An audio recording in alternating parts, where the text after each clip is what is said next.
Come to order, please. Good morning. Welcome to the Commissioners of St. Mary's County meeting this date, Tuesday, March 15th, 2022. I am Randy Guy, President of Commissioners of St. Mary's County. I'd like to introduce the other commissioners. Sitting to my right, representing the 1st Commissioner District, which includes Bridge, Piney Point, St. George Island, Mr. Eric Colvin. Good morning. Representing the 2nd Commissioner District, which includes Leonardtown, Hollywood, Mr. Mike Hewitt. Good morning. Sitting to my left, representing the 3rd Commissioner District, which includes Charlotte Hall, 7th District, Golden Beach, and Mechanicsville, Mr. John O'Connor. Good morning. Representing the 4th Commissioner District, which includes Lexington Park, some of California, Great Mills, and some of Hollywood, Mr. Todd Morgan. David Weiskopf, the interim county administrator, is sitting at the table to my left. Morning. Elisa Cassius, our communications director, is sitting at the table to my right. Good morning. Amy Carter, our video media producer, is behind the glass. Please turn your cell phones off or on vibrate. When you come to the commissioner's table, presenter's table, please approach by coming down the center aisle. And remember, this meeting is being televised, so you need to speak clearly and directly into the microphone for recording purposes. In other words, always look good. At this time, please stand. We have the invocation and pledge by Commissioner Colvin.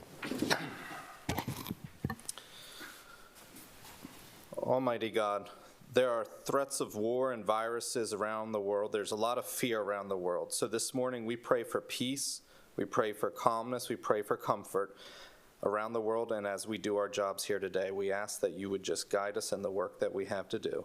Amen. Amen. Please join me in the pledge. I pledge allegiance to the flag of the United States of America and to the republic for which it stands, one nation, under God, indivisible, with liberty and justice for all. Thank you, Commissioner Colvin. Thank you.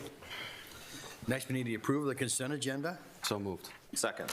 I have a first and second. All in favor? Aye. Any opposed? Ayes have it. Next, we have a few proclamations. We have National Social Work Month. Commissioner Colvin will present that. I think we have several people out in the audience needs to come up. Jennifer Neff, Taylor Swelling, and whoever else might be involved. Please come forward. Good morning, all. Being with us. Grab this microphone. So you come on up here. Good morning, ladies. So thank you all for being with us this morning. Jen, I've known you for many years, so I'm honored to be able to present this to you all. So this Social Work Month proclamation reads, whereas the primary mission of the social work profession is to enhance overall well-being and help meet basic and complex needs of communities and people, social workers work with many different populations and types of people, particularly focusing on those who are vulnerable, oppressed, and living in poverty. And whereas the theme of this year's Social Work Month, The Time is Right for Social Work, embodies how social workers rose to meet the most pressing challenges of our lifetime, the COVID-19 pandemic, even as our nation continues to grapple with systemic racism, economic inequity, global warming, and other crises. And whereas social workers have continued to push for changes that have made our society a better place to live, including a livable wage, improved workplace safety, and social safety net programs that help ameliorate hunger, homelessness, and poverty. And whereas social workers work in all facets of our society to meet people no matter their circumstances and empower them to live to their fullest potential. Now, therefore, we, the Commissioners of St. Mary's County, do hereby declare the month of March 2022 National Social Work Month in recognition of all the numerous contributions made by America's social workers and call upon all citizens to join with the National Association of Social Workers in celebration and support of the social work profession. Thank you all. So, as you know, my sister is a social worker, and I feel that social workers are people who choose to make the world around them a better place. It is not an easy profession by any stretch of the means, and it takes a dedication and a good heart to be able to, or to want to enter into this field. So, do you all have any comments that you'd like to share with us today? We'd just like to thank the commissioners for recognizing the work that we do in the community each and every day. Thank you all. Good. Let me stick this. Oh, yeah, I'm supposed to set this on the pillow right there. All right.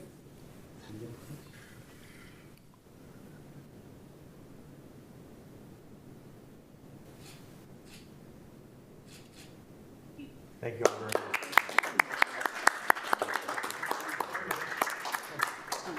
Thank you very much, Bob. Thank you.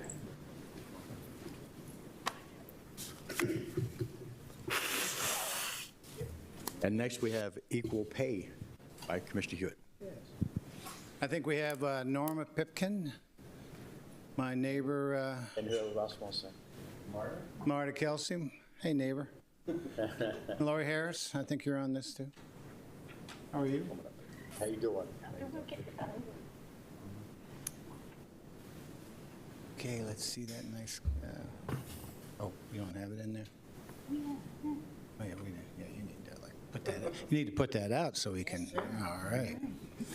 How's this? There you go. Hey, that's a great. Love your colors. Whereas 59 years after the passage of the Equal Pay Act of 1963, women and people of color continue to suffer the consequences of inequitable pay differentials. And whereas the Civil Rights Act of 1964 further strengthened laws for gender equality. And whereas, according to statistics released by the U.S. Bureau of Labor Statistics in 2020, women had median weekly earnings of $344, or 83.4% of the 412 median for men. And whereas over a working lifetime, this wage disparity impacts Social Security benefits and pensions. And whereas fair pay strengthens the security of families today and eases future retirement costs while enhancing the American economy. And whereas fair pay equality policies can be implemented simply and without undue cost or hardships in both the public and private sectors. And whereas Equal Pay Day was originated by the National Committee on Equal Pay Equity in 1966 as a public awareness event to illustrate the gap between men and women's wages. Now, therefore, we, the Commissioners of St. Mary's County, do hereby proclaim Tuesday, March 15th, 2022, Equal Pay Day in St. Mary's County, and urge the citizens of the community to recognize the full value of women's skills and their significant contributions to the labor force.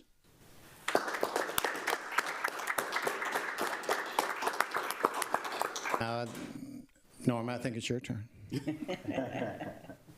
Well, thank you, Commissioners, for inviting us here this morning to raise awareness about the inequity of pay between men and women and the long-term impact of that on women and their families. Our commission is blessed with many talented women, and each of us have different skills in different areas. And this is Marta's area. She keeps us apprised of this information. And I'd like to turn this over to Marta so she can share with you some rather alarming statistics. Oh, goodness. First, thank you again for bringing this to awareness of everybody, because it impacts everybody, not just women. It really does. So, according to the Maryland Commission for Women, women represent 49% of the Maryland workforce, but represent 60% of the minimum wage workers. And to equal the average lifetime earnings of men age 60, Asian women would need to work to age 68. White women would need to work until age 71. Black women would need to work until age 79. And Hispanic women would need to work until age 108. And women's average earnings are less than men at every educational level. And as was mentioned, this impacts Social Security, benefits, and children suffer probably as much as women do. So, and also during the pandemic, women were affected more extremely because they often left the workforce to take care of children who were home from school and everything else. So thank you for bringing this awareness. We need to address it. Gloria? Just wanted to add thanks to the commissioners for bringing this to the forefront, as well as the work of Ms. Pipkin and Ms. Kelsey and the other Commission for Women members for working so hard on this issue, as well as other issues that affect women and their children. You can put that down on the...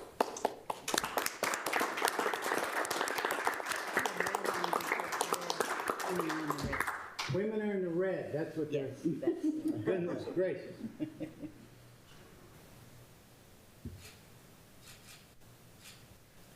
Thank you.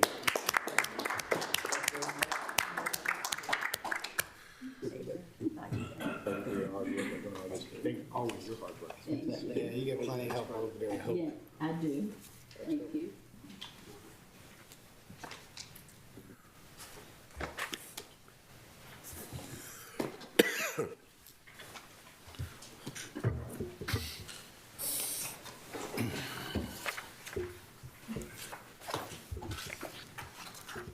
Okay, we got our main agenda here with the Department of Finance decision on the supplemental appropriations ordinance. And our Chief Financial Officer, Ms. Jeanette Cudmore, will present that.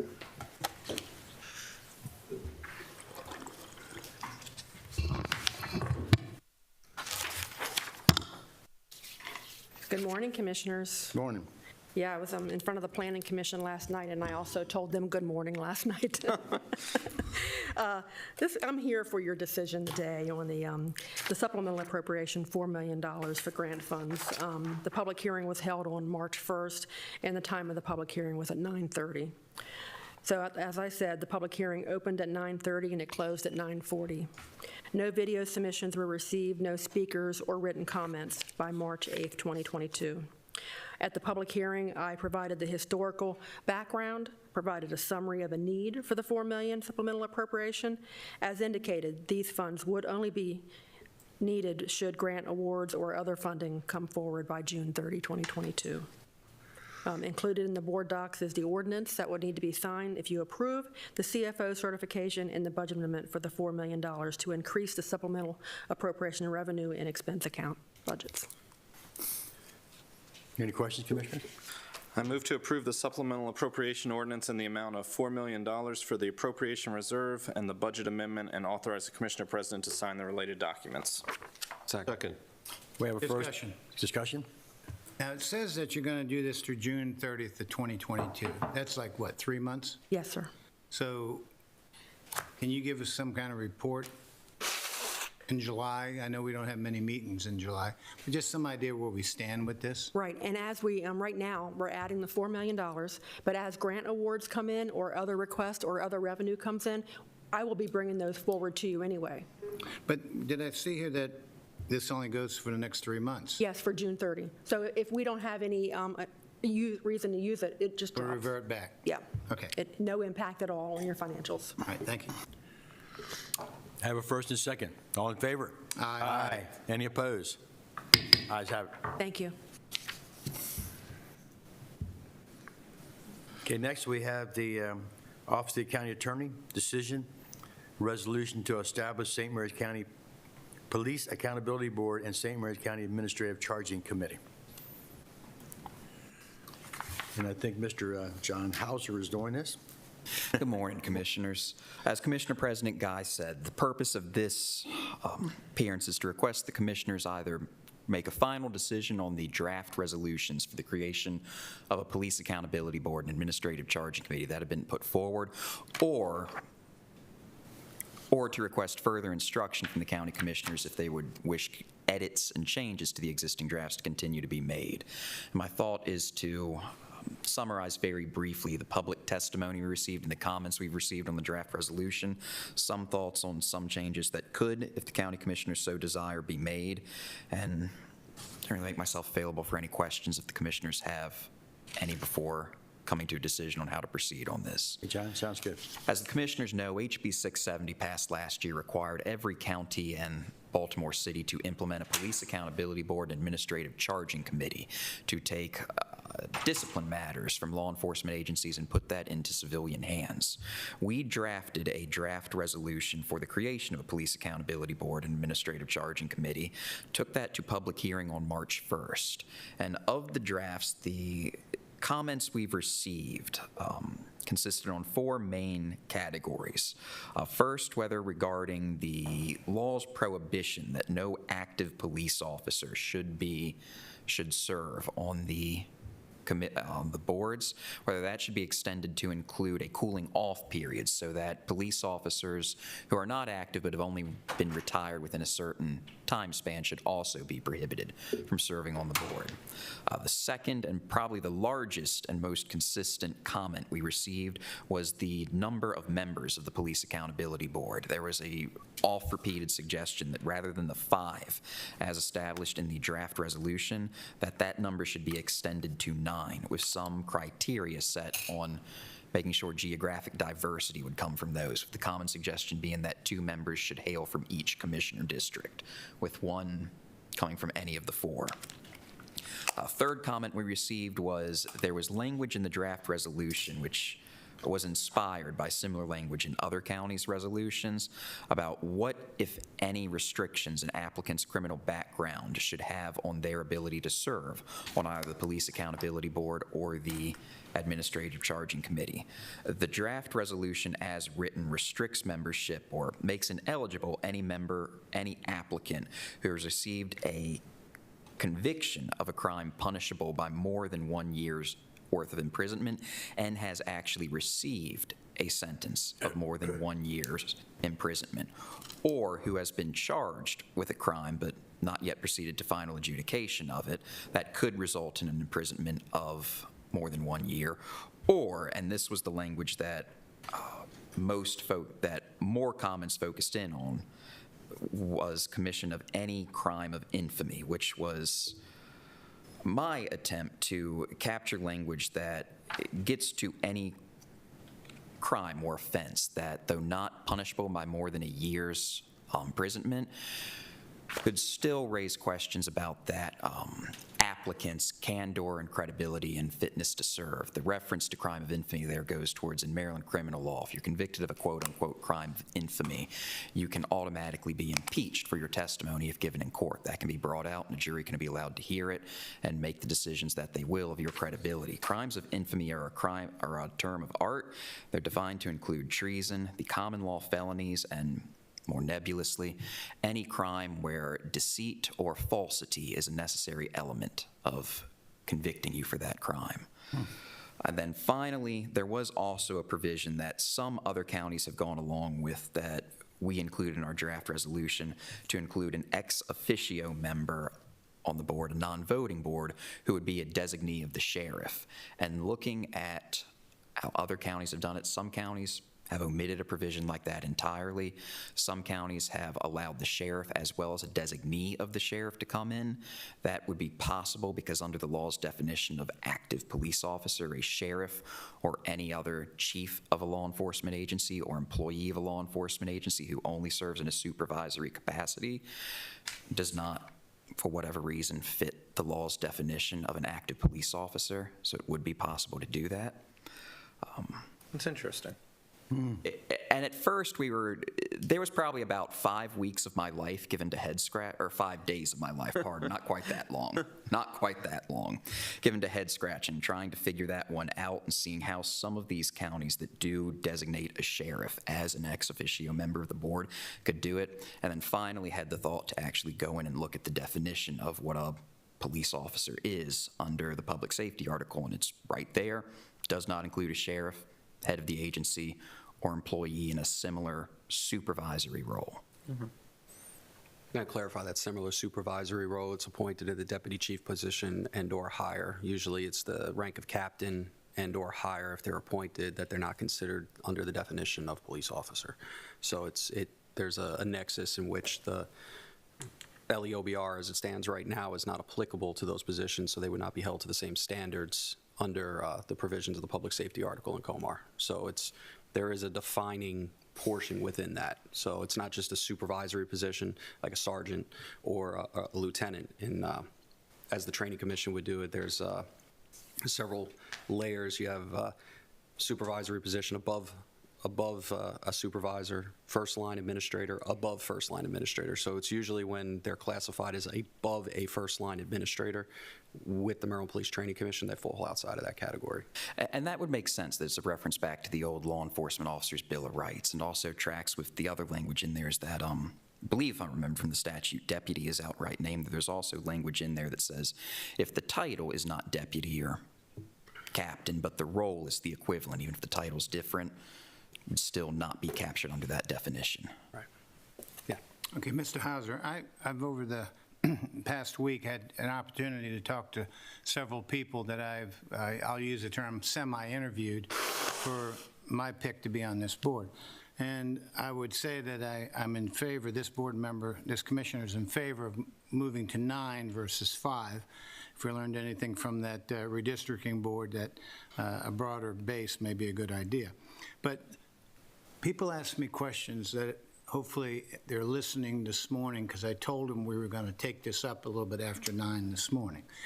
And the point is that there'll be, whatever the number be, 5 or 9, will be the Police Accountability Board, and it'll meet once a quarter. Is that true? That's true. Where the law states is that the county commissioners have discretion to, quote unquote, establish the membership of the Police Accountability Board. That gives us, in the county attorney's office's opinion, freedom to set the numbers of members, qualifications for membership, latitude in deciding who we want and who can be qualified to serve on this board. Comparatively, the Administrative Charging Committee, the language is not shall establish the membership of the Administrative Charging Committee. That the language is the ACC shall be composed of the following. It establishes board of the police accountability, or chairperson of the Police Accountability Board or his designee, 2 civilian members appointed by the Police Accountability Board, and 2 civilian members appointed by the county executive. We do not think there's any discretion to change the numbers of the ACC, and probably not the discretion to go too deep into qualifications for those, except, as I said prior to the public hearing, to set baseline qualifications such as terms of office, base level fitness to serve, processes for removal if a member does need to be removed. Okay, that was the next question they had. The ACC, the Administrative Charging Committee. Now, that group is going to be 3 people? That group is going to be 5 people. The chairman, 5 people. 5 people. And those will be people who are also on the Police Accountability Board, or will they be additional? One of them will be a member, has to be by statute, a member of the Police Accountability Board, and that is the chairperson of the POB or the PAB chairperson's designee, who must also be a designee or be a member of the So do the PAB. commissioners appoint people to the ACC, the Administrative Charging Committee, and the Police Accountability Board? Correct. The commissioners will appoint all the members of the Police Accountability Board and 2 of the 5 members of the ACC. Okay, maybe that's where I was going, because I thought the Police Accountability Board appointed some of the members to the Administrative. 2 of them do. I think there's a point of clarity on that. The 2 of the members of the ACC come from the Police Accountability Board. Correct. And So the chair also has the ability to appoint 2 members, or is it No, the county administrator does. Yeah. No, it's the county executive, which would be you in this role or form of government.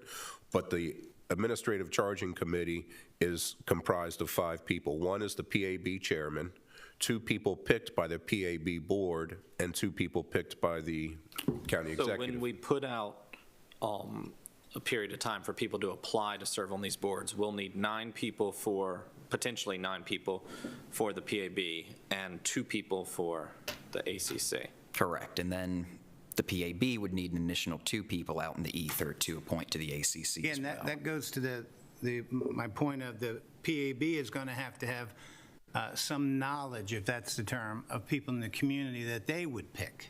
Because it's not going to be people from some of the people I talked to, people reached out to me interested in serving on this board, thought that the PAB would be that committee, and then they would also be on the other committee too. But that's not the case. So I get that now. Now, we talked about training, or different people in the audience talked about training at that public hearing we held. Are we going to have any kind of training for people? Because people ask me, how do you expect me to do this, or what do you expect me to do if I don't have any guidebook or any way to get started? Do you have any help for them on that? We have been promised, and the law states that members must undergo training from state agencies. That training has not been created or issued yet, though. So We don't have that training yet. Okay, I get it, but that's part of the issue with, if you want to appoint people, they don't know what they're getting involved in. And what I'm also telling people is, we use this term, I thought I heard last time, relevant experience. And that they ask, what does that mean? Do they have to be, if they can't be a police officer or a former police officer for a period of time, whatever the 5-year, whatever the period is, you know, how's that?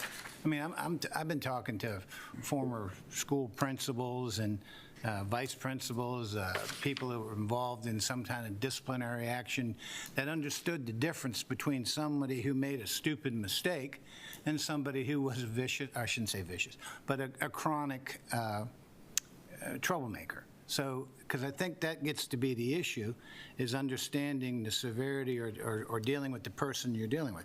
Now, let me ask you a couple more. So we talk about no police, active police involvement, or needing a period of cooling off, I think was your term you used.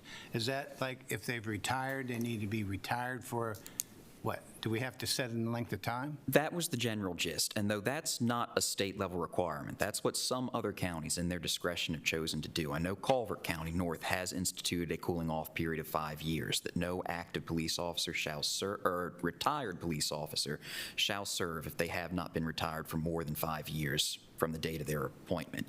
Other counties are not. Okay, so it's wide open. It's open. So also, we're talking about nobody who has a felony on their record or anybody who has a criminal record. I mean, this commissioner is not appointing people with felonies. I'm not going to appoint somebody to this board that has broken the law and now has an opportunity to look at a police. I don't think that's a good model for me to pick. But that is just something that the public, like we heard at the public forum, that's just something from the public. That is a gap filler that most counties I've seen have instituted some sort of controls and some sort of qualifications, but that's not grounded in the statutes. We have the authority to adopt what restrictions we would in that capacity, but it can be what the county commissioners make of it in terms of. And there's two questions, and I'll get through them real quick. The next one was, somebody asked me, why would we want a sheriff representative or the sheriff or some ex officio member, in the sense that we don't want an active police officer or somebody with a recently retired, but then we want this ex officio member who could influence people who are, you know, everyday citizens and don't really, well, depending on the training we give them, hopefully we rev them up pretty quick. But if they come in here kind of green to the thing, they may, a couple people told me they may feel intimidated by having somebody from the sheriff's office kind of advising, or what role that ex officio member would have. The thinking in including that provision was striking the balance between the law's purpose of giving over to civilian control the disciplinary process for law enforcement officers, but recognizing as well that, as you pointed out, Commissioner, that pure civilians without experience or background may not know some of the technical knowledge or on-hands experience that may better enable them to interpret and adjudicate what they're going to be charged with looking at and weighing in on. The thought there was that by including an ex officio non-member voting, we give a liaison and a technical expert to sit on the board to advise them towards those things. More as an advisory role. Right, an advisory role, someone who's there to furnish information, to ask questions, who can put information in front of the rest of the board, but who isn't a member for the purposes of deliberations or of weighing in and helping that board reach or vote on a final resolution of a matter that's in front of them. Okay, last question. People that either reached out to me or I reached out to, one lives in Ridge, one lives in Piney Point, one lives in Valley Lee, one lives in Lexington Park, one lives in Wildwood, one lives in Hollywood, and one lives in Mechanicsville. So will you say that the commissioners would have to appoint whatever number of people the commissioner appoints has to be from their district? Is that going to be etched in stone, or is that going to be a requirement, or are we going to be able to pick people from across the county who we believe to have the best interest in this? Right now, as the draft is currently written, the discretion is entirely up to the county commissioners on where those applicants geographically hail from. What other counties have done, including Charles and Calvert, have both created 9-member boards and said that 2 members shall hail from each commissioner district. There's no mention in their resolutions that each commissioner from that district will have their own pick of 2. I presume that it's still, even if 2 have to come from the same district, that'll be taken on by the board as a whole. Anne Arundel County, which is the only other of the 6 jurisdictions that have implemented police accountability boards that I can find. Will commissioners be able to object to other commissioners' appointments? That's going to be up to the commissioners, and however the appointment is worked out between the 5 commissioners, or whatever changes the commissioners direct us to make into the resolution. But for right now, it's 5 members that must be appointed by a majority vote of the county commissioners. So, thank you. Question, kind of a general broad question. Section 2A, serve countywide law enforcement agencies and local law enforcement agencies. So, and I think you've probably been over this before, but this does not apply to state police. Is that correct? The state police will have their own state-level police accountability board that will hear all these matters in Annapolis. But that won't be made up of local representatives from our community reviewing state police. Correct. They will be judged and dealt with by that state-level police accountability board. Somebody could come from this county on that board. Correct. So I think there's a few misunderstandings as to what the Police Accountability Board actually is. Through the ramrodding of the legislation and even hearing a lot of the questions that are being asked right now and from the community. So the Police Accountability Board, for the public's understanding, does not administer discipline. That's not what they do. The Police Accountability Board goes over quarterly the discipline that has been issued by the Sheriff's Office to ensure that it is justly applied, that there was no impropriety in the discipline, that there was no, let's say, lowering of charges or favoritism. That's what the PAB actually does, because there's 3 elements within the legislation that then would force the PAB to go to the Administrative Charging Committee, which is a constitutional violation, misconduct, and criminal activity. So in order for those 3, in order for the Administrative Charging Committee to get involved, the elements of those 3 would have had to have been made. Now, the PAB can receive complaints from the citizens, and then they would turn it over to the investigating authority, which is the Sheriff's Office, to investigate, and then it would come back to the PAB with the findings. So I think there's a misnomer that the Police Accountability Board is going to be administering discipline for the Sheriff's Office on a regular basis, which is just not the case. That's not how it's going to work. It's not, the law is not set up that way. It is a checks and balance to the internal process that's already being done at the Sheriff's Office. So if those 3 elements, misconduct, criminality, and constitutional violations, the Administrative Charging Committee is not even going to be activated. I refer to them almost like the grand jury. The PAB is the state's attorney's office, if you want to look at it that way. So the fact is, I don't see the ACC in this county being utilized in that manner.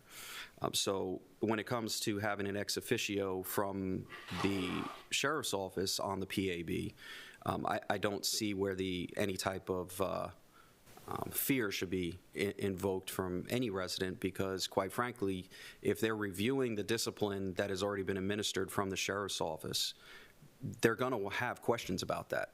And the only person that's going to be able to answer those questions is going to be either the Commander of Internal Affairs, the investigating officer, or the sheriff, or his, the person that's strictly involved in that. So I think you have to have somebody that's there in order to facilitate those questions. And this PAB is supposed to be a part of the community, not a separate wedge that's divided between law enforcement and the community. So there has to be a bridge between the 2. So I do believe that the membership should be expanded, but in a different way. We already have a hard enough time as it is filling boards. quite frankly, it is difficult. And when you look at the Metropolitan Commission and trying to put people from particular districts in there, we have people that we've held over for multiple terms because we just can't find people from those districts. So I disagree with the required membership from each district.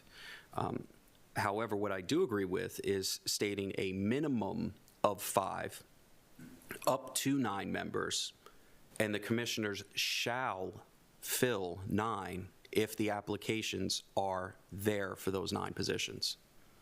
This way, we're not running into just always having vacancies that are just open up on the board, or worrying about a quorum and alternates. And it's going to become I could see down the road probably a problem trying to fill this board, just like others that we have. You're saying a minimum quorum of 5? Correct. A minimum. Up to 9? Yeah, a minimum is 5. However, 9 is the maximum, and the commissioners shall fill 9 upon availability of those. So you always have, when you have an alternate, no matter what you do, you always have that number. So if you have 6 and you have an alternate, you already have 7. So you have, so you keep that staggered number. The only issue I see with that is that would tie our hands in reflecting the diversity of the county. If we have 9 women apply for the board, all of a sudden our hands are tied into only having 9 women on there, and we wouldn't have any men represented on the board. Well, there's always going to be the complexity based on the language of the diversity and demographic of the community to be filling it, because you run into that position with 5 regardless. So you're never going to move away from that. I think this is a middle ground to say, okay, we understand that the citizenry wants 9. We have a hard time filling these boards regardless of what we're paying. But the problem runs into if we have 5 white males that apply, and that's it, then there's going to be 5 white males on the board. Excuse me, isn't the diversity of this board already established in the law? Yes and no. There's a requirement in diversity in the law that this board shall, to the extent practicable, reflect the racial, ethnic, gender, et cetera. It all states that in there, but it gives us, it says it shall be. It shall It's not be. mandatory, though. It says it shall be. The only limiting That language. sounds mandatory to me when you say shall. Yes. That to me is Or mandatory. pardon, it is mandatory that diversity be achieved. The limiting language in that clause is to the extent practical. In the law, yes. That's what I read as being mandatory. We have to be diverse in who we appoint. Right. And the thing, I had conversations with John and Neil about this, and I said what we need to do is we need to look at the census information, to look at the percentages of our population, and then take that and apply it to the actual board itself, to say that 15% of the board shall be African American, 40% shall be, women, men, because the census data is a hard push on that. There's no arbitrary about that. So we can go ahead and use that number to fill up the demographics of the board using a data-driven solution. So that's why the additional problem you run into with appointing 2 people from every district is you may not meet your demographic. So it has to, I really truly feel it has to be based on data, that is how the board is going to be filled. If I could just jump in. I think Commissioner Colvin, would you talk the state police have a PAB? I don't think they do. Yes. I think this is all localized. No, and it is absolutely not. Correct? Maryland State Police will report to their own board. Yep. I mean, they're separate. They're separate, yeah. Okay. Now, I do think that having someone with some law enforcement background in this is a necessity, as was pointed out previously. Bring in 5, 7, 9 people off the street and say you're now the accountability board with little to no knowledge, I think is a bad thing. I think that as far as a criminal record is concerned, there's an axe to grind, more than likely. So I would say if you have a criminal background, I'm really sorry, that doesn't work. I don't think the sheriff has to have a rep who doesn't vote. I think that's fair. And I think the training has, I hate to say this, but it should be a standardized statewide training program. St. Mary's has one thing, Prince George's has something, Hartford has another. I mean, that just takes things all over the map and does not provide, I think, any consistency as to where we're going right now. But of course, the General Assembly hadn't come up with any kind of training scenario. I mean, this is all, remember, this is a whole attack on the law enforcement by Annapolis and taking away the law Annapolis has enforcement come up with their law that pulled out of their butt and whatever. Now they're trying to shove it down. What I'll say on that one is the Maryland Police Training Standards Commission is currently developing the training for the Police Accountability Board. The anticipated date that it's probably going to come out is sometime in July. There's Who's doing this? the Maryland Police Training Standards Commission. So they're up there. I think that's good to know. Yeah, that's who holds all law enforcement certifications and accredits all annual in-service training in order for officers to be have their certification as law enforcement. They mandate the training. Okay, can I come back to my Absolutely, first yeah. statement? Thanks a lot. I do think, though, that each commissioner should have an appointment in this board. It's being stated, we don't know if we'll have enough board members. Well, the way this thing is growing rapidly, I think we'll have more than enough people who want to serve on this board that can reflect whatever diversity the county wants to be able to receive. I don't think that the commissioner should be able to nix the person from their respective commissioner district.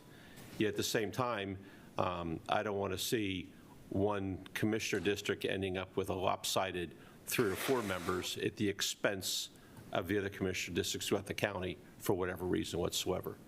And I did see Sheriff Cameron walk in, and I think it's good to get his perspective and take on this, since it's his office that we're directly affecting and discussing right now. I don't know how the rest of the commissioners feel. Yeah, I agree. No, I didn't.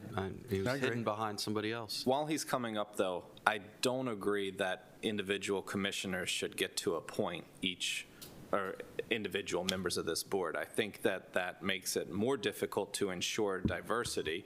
What if we each appoint a white woman or a white man or an African American person and we lack reflective diversity of the community? I think it's too difficult if we are each appointing individual ones. I think we need to come together as a body, and the next board needs to be able to come together as a body and decide what the makeup should be. Are you saying that the commissioners should vote majority on the membership? Yes, that's what I'm saying. I think you're right. We as a board should see the applications, review them, and as a board, vote on. Well, what's this part about each commissioner will appoint 2 members or 1 member? Is that in there? I didn't see that. That was a proffer from the community, I think, and that's how it came out. That's correct. What we had was what's in the existing resolution: 5 members, no geographic requirement that they hail from any particular parts of the county. What you have seen other counties do is, particularly when they go up to they have done that 9-member boards, counties. They have done it and said that each member, or that 2 members shall hail from each county, though they're silent as to how their county commissioners choose those designees, or if it's voted upon by the Board of County Commissioners as a whole in those counties. I guess what I would disapprove, or hopefully doesn't happen, is one board member appoints people and all the other board commissioners don't want that commissioner's appointments. So that person doesn't get any appointments because we can't agree on. I think having 9 members on there gives flexibility and room for balance, and we would have to work together to come to consensus. But the redistricting board that you mentioned, that's the example of it. We all appointed Republicans, and that's what the community got upset about, because we individually appointed people. But if we were able to decide as a board. Maybe we would learn from that redistricting board. This commissioner appointed a Democrat to start with. She found out she couldn't do it because she thought the scheduling was too aggressive, and I ended up appointing another. But my point gets to be is what happens if a majority of this Board of Commissioners decides on who they want to be the 9 members, and the minority of this Board of Commissioners does not get a pick? I think that commissioner can vote no. That's just the way it goes. The unfortunate thing of way the cracker come. It is, unfortunately. I think what you run into on the checks and balances with that too is if, again, you tie it to the census data on the demographics of the community, that you really don't. There's a balancing point on that. So you can't just make arbitrary decisions. You have to have data to rely back to. So I think that's going to be crucial. I'd like to hear Sheriff Cameron's opinion, since he's his department is going to be the one affected by this. Yeah. I think his input is very valuable for whatever decisions we're going to try to make. Yeah, thank you, Commissioners. So pretty complex, the thought of setting this up. I agree with Commissioner O'Connor in that 9 is not a manageable number. It's not very agile. I think you can get reasonable representation from a 5-member board. I watched the public hearing from home. The only thing that wasn't communicated in the public, and there was a lot of misunderstandings about what PAB and the Administrative Charging Committee is and is not, and you've covered that. The reason I think the ex officio, and it's ex officio, which is a non-voting member, is important is because, and part of the bill is a mandatory training for members of the PAB and the Administrative Charging Committee. But understand, this is the only professional board that I'm aware of that they're not people from that profession on the board. I mean, if you're a doctor, a lawyer, an electrician, a plumber, the board that you're subjected to are subject matter experts. So we're expecting our citizens to get a minimal 40-hour training, probably in Sykesville, not here in St. Mary's County, right, that is going to make them subject matter experts. That's not going to happen. So the ex officio, in my mind, would be someone who would be able to answer questions on our specific policy, our procedure, our technology, our practices, our initiatives, the tenor sometimes of an operation.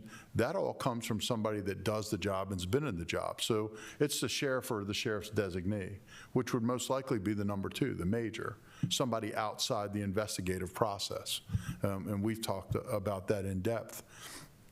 I also asked our Southern Maryland delegation to piggyback a bill in the legislature submitted by Washington County to place an ex officio member on the ACC, the Administrative Charging Committee, for the same reason. It's a non-voting member. It gives you a real-time subject matter expert. And when it comes to the members of the board, all the law says is you can't be an active police officer. There is an advantage to having someone on the board that was a police officer, and the more current the better in my mind, because you know more about what the current law is, which is radically changing. You talk about complexities. You know, we have talked about the inherent risk and danger of policing. I don't know another job that is more complex in American society today than policing, because it changes so radically. I would note before they dissolved LEOBR that we did ask, you'll remember a bill to put 2 citizens voting members on police trial boards. I was for that, no problem with that. I still think that there needs to be subject matter expertise available to that board. The other thing I asked for in discussions with my staff, with Mr. Weiskopf, is to have some input, the sheriff to have some input on, not a vote, but a voice on the selection of the members, commentary, whatever that looks like. But, you know, that's just an ask. You know, Sheriff, I tend to agree with you on that one as far as the input is concerned, because when we heard about, there's one particular line about not excluding people. Prior history with the justice system should not automatically disqualify a candidate, to be specific. I think there's a balance that flows with that. One of the things that I have a concern about, and I agree with Mr. Hauser's opinion on crimes of moral turpitude, any Brady Giglio issues that may arise from that, is these investigative files that come over may pertain NCIC meters, CJIS information. It may have driver's license histories. So in order to even access that information, you're going to have a criminal history done, whether it's through live scan fingerprints, in order to just meet the minimum requirements for NCIC meters.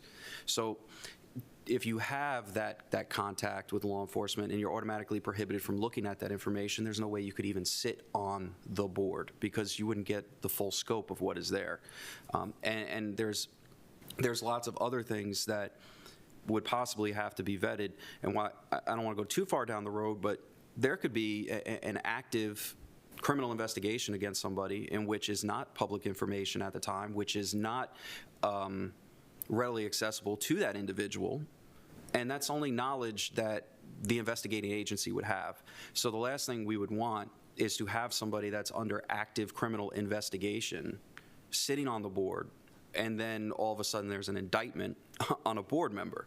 That's just not, I mean, one, it's not a good look for the county, and it's not, but it's horrible for the process and what is supposed to be the purity of the process that was dictated. So I do believe that somebody needs to be a part of that process, to lend information, and kind of, I wouldn't say vet, but borderline. I have to agree. Sure. The other thing that I would point out that was missed in the public hearing, and I understand the commentary, is there's been zero complaints or pushback from the public up till now on our trial board process. If anything, one of the things I've been criticized over the years was discipline. I was criticized mostly from employees that left employment about the manner in which discipline was handed down. It's always been quite simple. I mean, we use a matrix. We have for a long, long time, as most agencies have in the state of Maryland, which is now required, a statewide matrix. But there are levels of misconduct or actions of misconduct where you absolutely could not stay in the agency. So this notion of somebody with prior experience coming to a board and dissuading action, I don't think is realistic. When you've been in a career as long as I have, and the personnel in the sheriff's office who believe that we say we're held to a higher standard and we live that. For me, it's been 43 years about right and wrong, right? Calling out those people who either criminally did something wrong or internally did something wrong. I had a choice that I had to make, and I still don't agree with necessarily the makeup of this. I still say the law says the highest governmental authority with oversight of the police, which that's the police. The sheriff is totally different. But I have great confidence in this board to set this PAB up, and I think this would be beneficial for the community. And again, after looking at the big picture, I stress the need for someone to provide those boards correct, current information. That's why I asked for the ex officio, and Mr. Weiskopf and I agreed on that. And I would make the same ask for the ACC. I think there will be much fewer cases than we anticipate. At least I hope so. But well, I tend to agree with you. I think I've had the comment with Mr. Weiskopf that we're lucky if we see one, based on the elements that are laid out for the ACC that I previously said. Again, I don't have a problem with retired law enforcement, former law enforcement that is left sitting on the board. I don't believe you need an extensive 5-year cooling off period, because the job of the Police Accountability Board is to review the discipline that's already been done by the sheriff's office for fair and consistency, whatever's there. They're not making a decision on the discipline. Right. So the decision's already been made. Now, if there's a trial board that comes up, that I'm sure the procedures are going to have to be navigated on that. So that's really, to me, it's a moot point. If they have questions about that particular discipline or somebody understands the process, there needs to be somebody. I'm not saying it has to be a 5-year cooling off period. Maybe there's some other determination. You just didn't, retire yesterday, walk over, and, now you're on the board. Maybe we do something. But I just think there's a big misunderstanding as to what the PAB is. Well, and I agree. Good points. I just would stress that anyone retired from law enforcement, anybody that's been in law enforcement that is retired that would seek a position on this board would be doing so, right, to still hold law enforcement to the highest standard possible. That's what we do. That's what every member of this agency does every day. And we're fortunate here because you're only talking about members of the sheriff's office. There is no other police entity. Like in some jurisdictions, perfect example, Prince George's County, there's 24, 25 municipalities. 29. 29, and growing. So, so the Prince George's County will have a police accountability board that touches a number of entities. We have one. So that makes it, the scope, I think, significantly different. But again, the point I'm making is my 3 tenets have always been to hire good people, to train them, to reinvest in them, and then hold them accountable. And that is the balance on public trust. And I think we've done a really good job. I really do. I think we've done a really good job. And Sheriff, I concur with you. I mean, you hear a lot of bad stories from bad guys and bad cops out of town. I don't hear anything in St. Mary's County about your force being bad or doing bad things. And simultaneously, I do respect what you've just said. You do hold your deputies to a higher standard, and as a result, if some don't like you, they leave. But for the most part, they stay. It's a good job. It's a good place to work, and they know the rules and ramifications. And as a result, like I said, I think that, the number of times that this board will be convened because you haven't carried out the duties or your predecessor hasn't carried out the duties is going to be very minimal. Yeah, I agree. And I think every member of the agency, we all hold each other accountable, if that makes sense. I think that's the culture that exists here. So again, I have great confidence in this board and moving forward with the Police Accountability Board and the Administrative Charging Committee. Again, my ask is to have someone ex officio, a subject matter expert for the board, right, to answer the board's questions. And then if the commissioners so see fit to have input on the selections. I have no problem with that. I think it's a good idea. You have an ex officio from your department here. Why we choose these boards. And while Commissioner O'Connor, I did want to say, I want to make sure everybody understands, the Administrative Charging Committee reviews the Sheriff's Office investigation, but then they determine whether or not the deputy should be charged, and then they recommend discipline. So right. It's not just a rubber stamp. No, it's not. No, and I'm not saying it's a rubber stamp. That's the Administrative Charging Committee, not the Right. Police Accountability Board. The Police Accountability Board, because in order for it to get to the ACC, Right. you have to meet the elements for them to review Right. that. But the minor disciplinary offenses are completed by the Sheriff's Office, and the PAB reviews those because there's different levels of the discipline, I guess, if you want to make the elements, is basically as is laid out. Correct me if I'm... No, you're Okay. You're right on it. And while you're here, Sheriff, the one thing I saw, MPTC is doing, I guess they're going to do a 40-hour block. But who's MPTC? Maryland Police Training Standards Commission. It's the Maryland Standards Commission Yeah, for police. Yeah, it'll be at least 40 hours. It'll be at least 40. At least 40 hours. So we call it MPTC for short, so you don't have to say the whole thing. So MPTC be doing that. But a part of this board, what I think that needs to happen is, one, the members need to participate in grand jury training, similar to that of which the grand jury would go through in some situations of what it's like to be a police officer in these situations, what happens when you're dealing with somebody with a gun that's in the car or on their waistband. And so they have that understanding. Grand juries already do it, so there's a precedent set for it. But additionally, I do believe there needs to be some sort of annual in-service that's completed. And, law enforcement officers, 16 hours, 1 hour firearms, and, a total of 18. But there needs to be some continual in-service that I believe this board is participating in to stay relevant in those changes that the agency is pushing out and the training commission is pushing out. Because we all know there's mandated training that comes every 3 years, every 2 years, and it rolls through.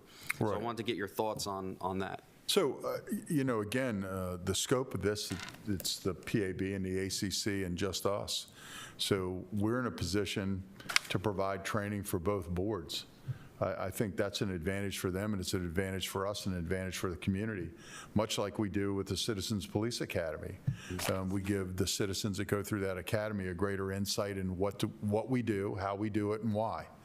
And they become our ambassadors out there, much like your Citizens Academy, and we get other requests for that. Yeah, I think regular training for the board members would be a great investment in our time.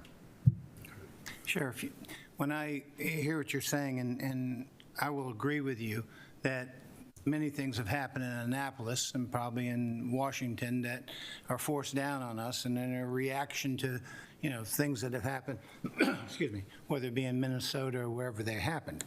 And my point gets to be this. We have 3 boards that I know of in St. Mary's County: Metropolitan Commission, Planning Commission, Zoning Board of Appeals.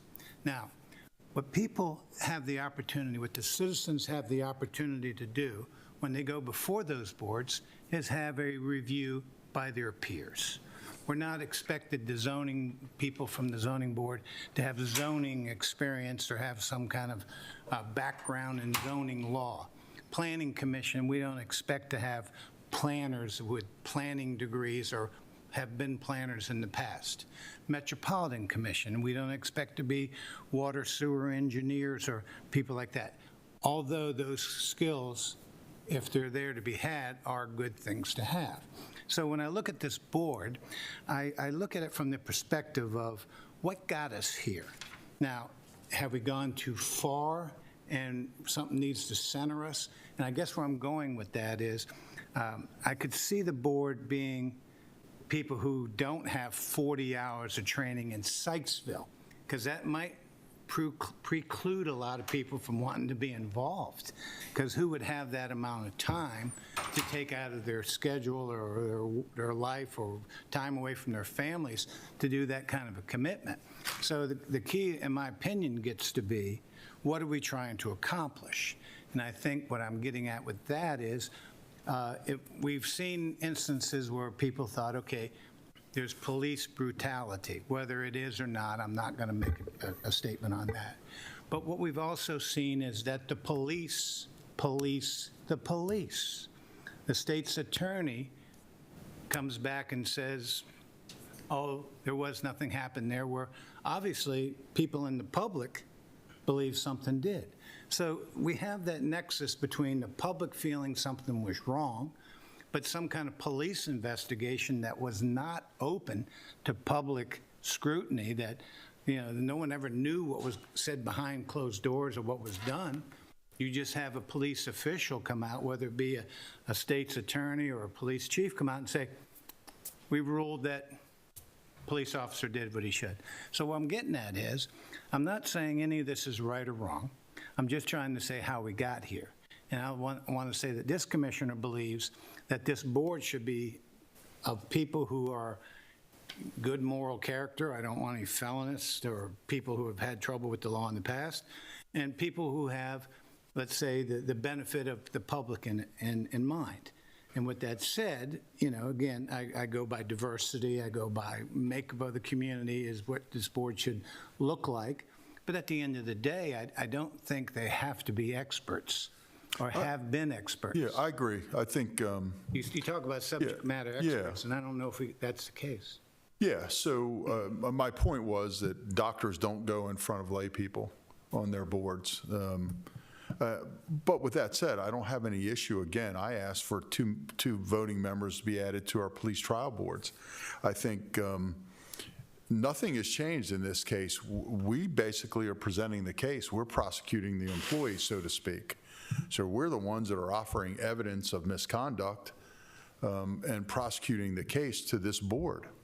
You know, first to PAB, the first filter, and then to the Administrative Charging Committee, who has the authority to call the accused in, the witnesses in, the investigators in, and ask for further questions, review statements, and so on. So it's just a very long, involved process. And again, I gauge this based on experience and what I saw in the public hearing. There was no question that we weren't doing holding people accountable and doing this appropriately. And one of the things that changed in LEOBR in the last few years were hearing boards were open to the public.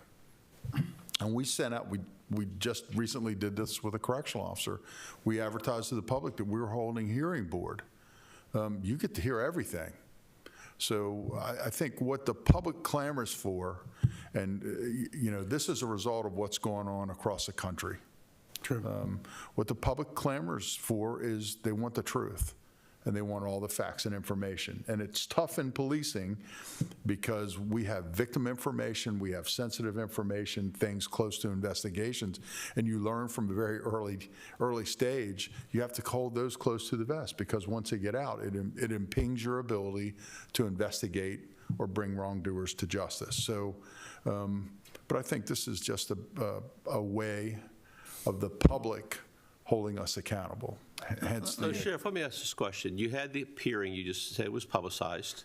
Is there any way to tell how many people pay attention or listen to the hearing on that corrections officer? So I know that the public paid attention because I got emails asking questions. Okay. About, hey, can we really come? Absolutely. That's why we advertised. Anybody show up? You know, I wasn't there. Okay. So I don't know if there were members from the public there, but We had it at our D4 station. So I can't tell you, but sometimes it's, I don't know, it depends on what they think that the board is about. I mean, with police boards, same thing. They were open to the public. I don't know that we've had anybody not associated with the case show up. Yeah. And we haven't had a lot of hearing boards on the police side, maybe 2 or 3 over the last years. I'd say it's not customary for the head of the agency to involve themselves in a hearing board. Right, because right, ultimately right. they're the ones that administer the discipline. So at the end of the day, but I think a point of clarity that I would like to make why we're here talking about a police accountability board and all of this now is there are events across the country that were severely politicized. Some right, some wrong. We just face it as it is. And the knee-jerk reaction from the legislature to try and ride that wave of politicizing and quite frankly, in my opinion, beating down the police profession, unlike any other profession that has ever faced it. Granted, there is a great responsibility that comes with it. I just think that we're here now due to politics, and that's evident. And I'm not asking you to comment. This is my personal thing. Even on the Hill right now, that the party, the president, everybody else that has said it, we're defund the police, defund the police, lock the police up, do everything. And now they're back to, no, we have to reinstall law and order. We have to fund the police. We have to train the police. And so you can see that there's a ton of politics that plays into this. And I think we're also facing I want the information now. I want it now. And that is the definition of what justice is, has been skewed in some instances, and is, I just think that it's such a complex issue that. It is. It's tremendously. I agree with your commentary, and I've said that a number of times. Our profession now is so complex. And that is one of the reasons why we're having difficulty in recruiting and retaining people as a profession. We have successes here based on some advantages that we have here living in St. Mary's. But again, things that occur across the country reverberate to here. Yeah. And so what I say is those are good conversations. Those are conversations that we should have been having long ago. In fact, we did in Southern Maryland. The 3 sheriffs routinely get together because we're directors of our academy and say, we need to look at certain things. That's why most of the moratorium on chokeholds and some other things we did long before George Floyd. We questioned that long before. It's about doing the right things for the right reasons and never forgetting who you serve. But the police profession, especially here, is all about accountability. And again, that is the culture that I exist in the sheriff's office. We hold each other accountable. So moving forward, I think the challenge will be putting this together, selecting your membership, putting this together, receiving the training. I had beat on the Standards Commission so much about the training for the hearing boards, they finally gave me the lesson plan and said, you can do it in St. Mary's. Here's the lesson plan. This is what we need. And then it was all a moot point because the law changed. I mean, basically what we got rid of was due process for police officers. Not more rights, actually less rights than a typical citizen. Yeah. So anyway, I appreciate the opportunity to speak. I think we're drilling too much on the qualification of these board members. My experience with, I was on a grand jury once. My experience with that is we showed up, they gave us a quick briefing about things, and then the prosecutors started presenting the various information. They left the room, we made a decision amongst us. I had no special training as far as whatever this guy or gal is being charged with. The Board of Appeals, I spent 5.5 years on the Board of Appeals. Yes, I did some building experience, I had a business and everything, but the first day I walked in there, Lanes Growth Management gave me what they called the yellow book, all the rules and regulations about building in the county. About that thick, said, here's your Bible. I said, okay, thank you very much. But my first case, I haven't looked at this book yet, and I'm sitting there testifying and making a decision on a certain case. And the yellow book did help out in the future, But I would think we're going to have a hard time getting people to commit to a 40-hour. I know 40 hours is not enough to give anybody training as far as law enforcement is concerned. But at the same time, I think the ex officio person can help clarify things during the meeting. Like we had Board of Appeals, we had a lawyer sitting on the corner who clarified things that all of us board members didn't quite understand, as far as the judgment of things. So, and that helped us make a decision. The ex officio would probably do the same thing for this board by giving information. Something's not clear about whatever this person did, he could clarify what training they received, what he should or should not have done, whatever. And that could have that. Now, I believe that. That's good. Well, the state law, it's required that they have the 40-hour training. That's good. So that's why, it's one of the. Does state law require 40 hours of training? We don't know if it's going to be 40 hours. The law does require that they be subject to whatever training the Maryland Police Standards Commission comes up. So it's required to have training, but doesn't say how much or how sufficient. It's 40 hours. Well, I mean, but that could be translated to a 40-hour over Zoom or whatever. It doesn't have to be really in person going up to Sykesville where you go to. Okay. I mean, no. I mean, if you're saying all that, that's fine. But then you may have like. So we're smiling because the Standards Commission has never been accused of being short and succinct or brief. No. Well, I got to agree with Commissioner Hewitt on this about it might be tough to get people to volunteer to take 40 hours of their time and go up and get this training done. Well, that's why we give a stipend to serve on this board. Yeah. Well, it's going to have to probably. You know what? I think we've been spoiled, and I'll use that term. This commissioner's been spoiled by having 15 years of you being the sheriff, sir. I mean, you've done a great job. I've voted for you every chance I got. And it's not, I'm not trying to be political. I'm trying to buy your vote. You're trying to buy your vote, Is, Sheriff, that's all. You're coming to an end. Now, I'm sorry to see you go, but look, you want to go out and do other things. But who comes behind you? Whoever gets elected behind you. Right. And whoever gets elected behind that person, I think gets to be the critical question of, okay, we had 16 years of Sheriff Cameron. We were very happy, very few complaints. Suppose we get whatever we get next, and it ends up being different. So I guess I would have to say that I see your point, but we've had a steady diet, 15, 16 years. I tell you the truth, I have a hard time remembering who the last sheriff was before you. I think it was Vohar, but maybe I was wrong. No, Sheriff Silac. So, good point, but I would tell you this, we're an internationally accredited law enforcement agency through CALEA. We adhere through Lexipol, which this board supported. So our foundation is very sure, the culture is very healthy, and it is a culture of doing the right things when no one's looking, doing the right things for the right reason. And our personnel hold themselves, and I'm talking about professional staff, correctional officers, and police officers. They hold each other accountable. I don't see that culture changing at all. Yes, certainly leadership can change directions of the course of the ship on new initiatives and progress, but I think the tenets of that foundation are unshakable moving forward. But good point, and thank you for that. You definitely got to, you established a good working relationship with everybody, no doubt. Yeah. So I guess ultimately what we're looking at is definitely not ready to approve this as it sits. At least that's what I would say. Well, I think we're ready to make a decision on approving it. Don't we have to make a decision at some point in time?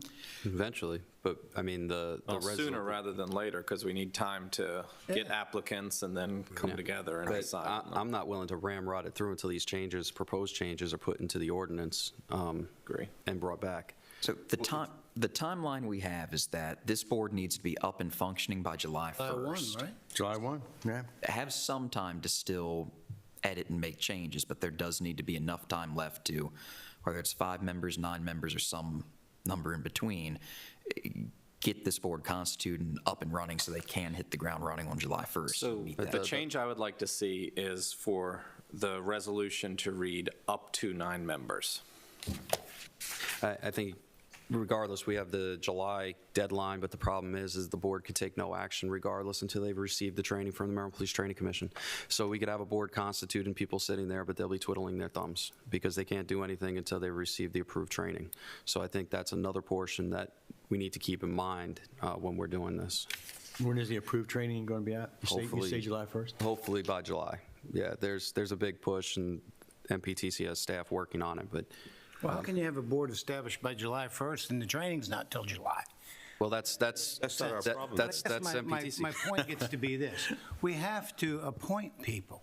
People have talked about this. We've had public hearings, and people are reaching out saying, hey, consider me for this board. I'm not trying to say I'm not considering those people who do that. I have my own people who I think I want to consider. But at some point in time, we got to appoint somebody, and if nothing else, give them this. Give them something to read. And I think They we have can some do that background. if you can take back our recommendations and bring it back next week if possible. And that should be doable next Tuesday. The other thought I'm thinking is a couple of different approaches floated this morning. Is I can draw up a couple different drafts, best of my ability, put them out there and pick and choose, mix and mash next week. I would think internally that if we could have a decision made within the next 2-3 weeks, that ought to leave enough time to get applicants, particularly if feelers have already been put out. We have some names we're already considering, but Yeah, I think the annual training is going to be important. I do want to see that in there. There's a certain amount of hours of annual training. I do want to see that they need to participate in the, basically like a grand jury Commissioner experience. President Guy, let's do some consensus on this. I agree. 9, I agree. So you got 2 Up to agree on. to 9, up to 9. Up to 5, 9. I would say 5 minimum, up to 9. Yeah, okay, I agree with that. All right? Now, this part about training, Sounds like if it's someone's state going to law, say and it's going to be 40 hours, but it's not in state law, is it, Mr. Weiskopf or Mr. Hauser?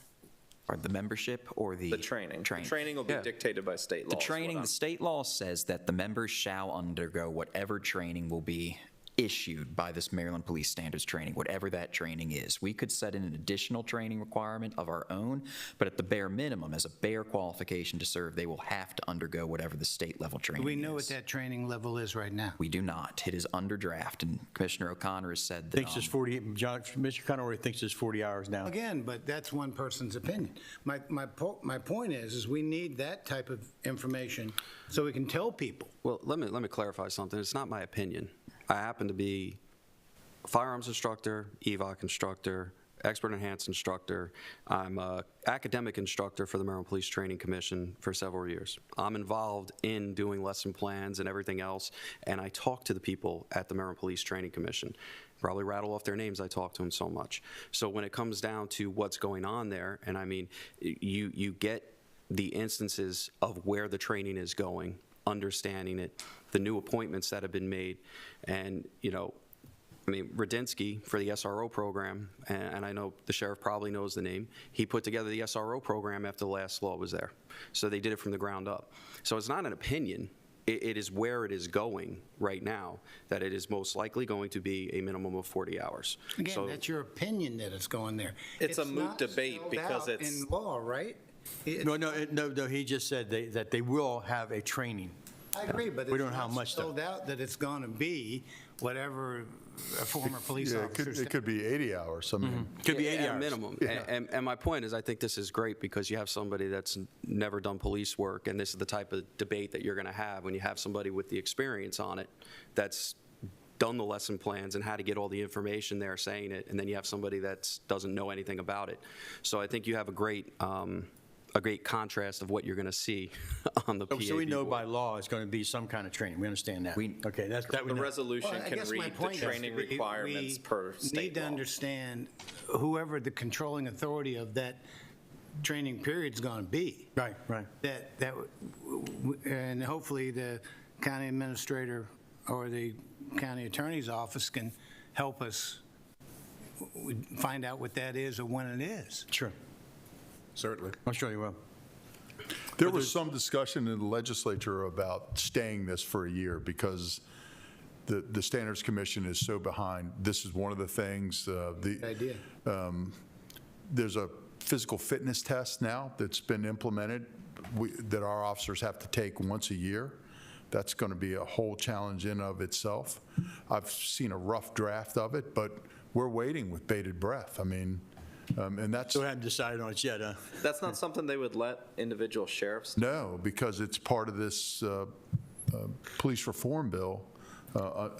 Several things. I mean, you know, we have to sign 2 pledges now. we have a new use of force standard that nobody can explain. So I don't know how we train to a standard that is not the law of the land. It's a law in Maryland, but it's not the law of the land. It's not the Supreme Court's, any of their decisions based on use of force cases. So, I mean, there's a lot up in the air now. So, but anyway, they obviously did not decide to stay any of this for a year. So we're moving ahead in uncertain waters. So You know the legislature is not going to do that yet?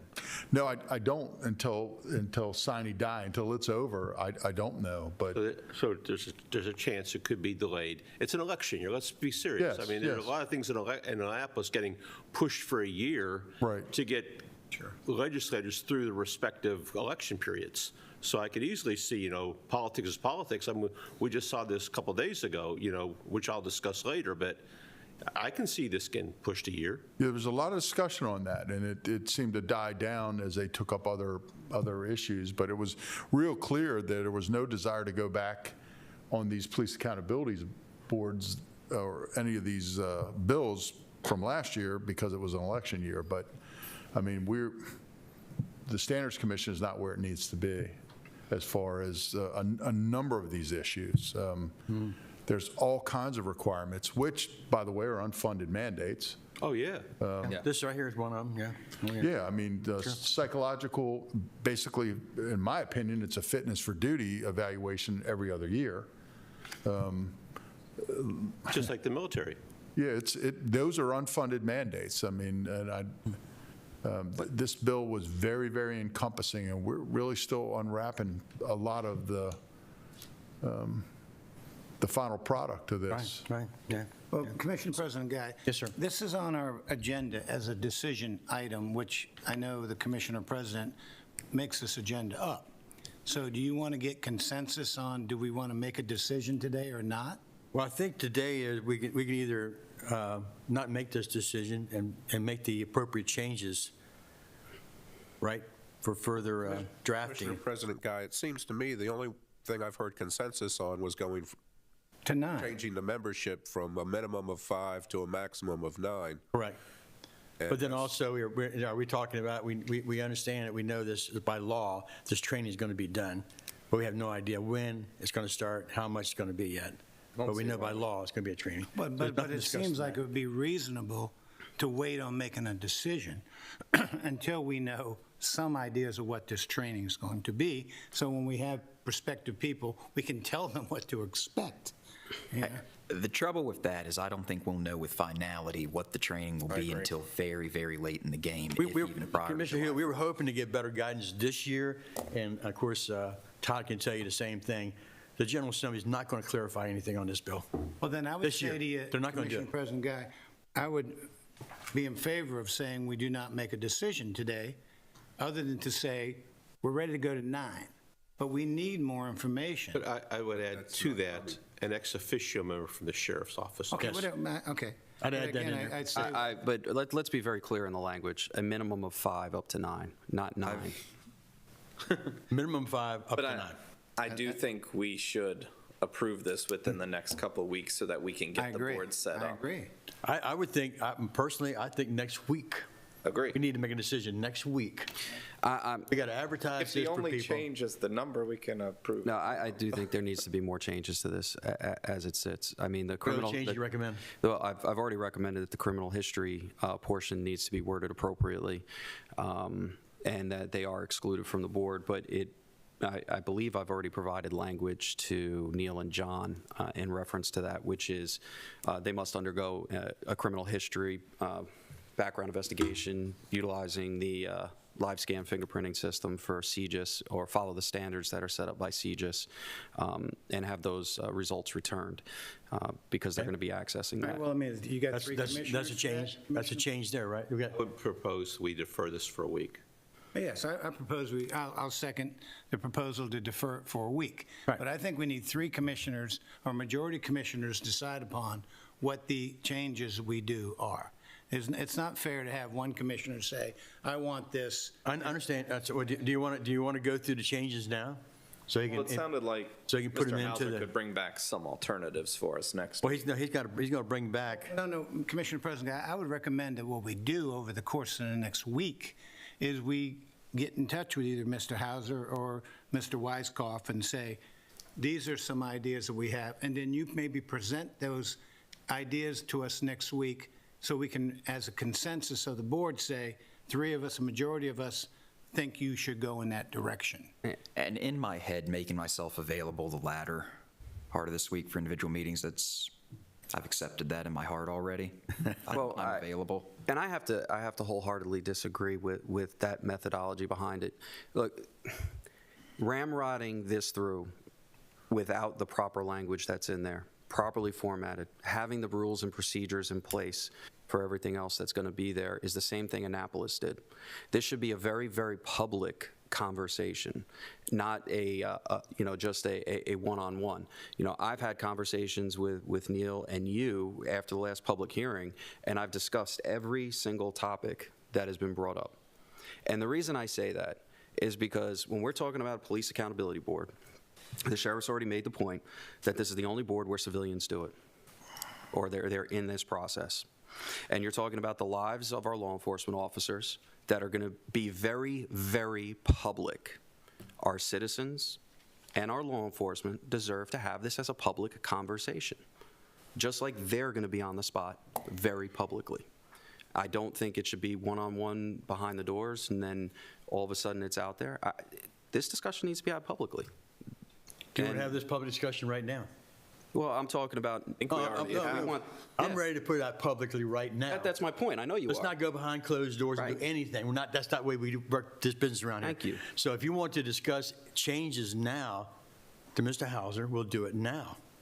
Thank you. That's my I point. think we ought to see the totality of what they are, Commissioner President. Well, fine. Let's make the suggestions to our attorney right now of what we needed to put on there. We'll have a vote right now for each one of the changes and let him put them in. So I want him to put this to me next week or to us for a decision.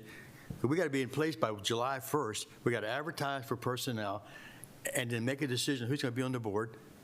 And we haven't got much time left. Agree. I'm hearing 3 things that the commissioners want. One, it seems like there's consensus on a minimum of 5 to a maximum of 9. Correct. Second, and I just completely lost my train of thought. Okay, that's first point. Do we all agree with that? Do we all agree with that? Everyone seems fine with the ex officio. Okay. And the other is the qualifications that somebody that's a felon or sentenced, convicted of a crime. Background investigation. Convicted of a crime that can be sentenced to more than 1 year would be excluded.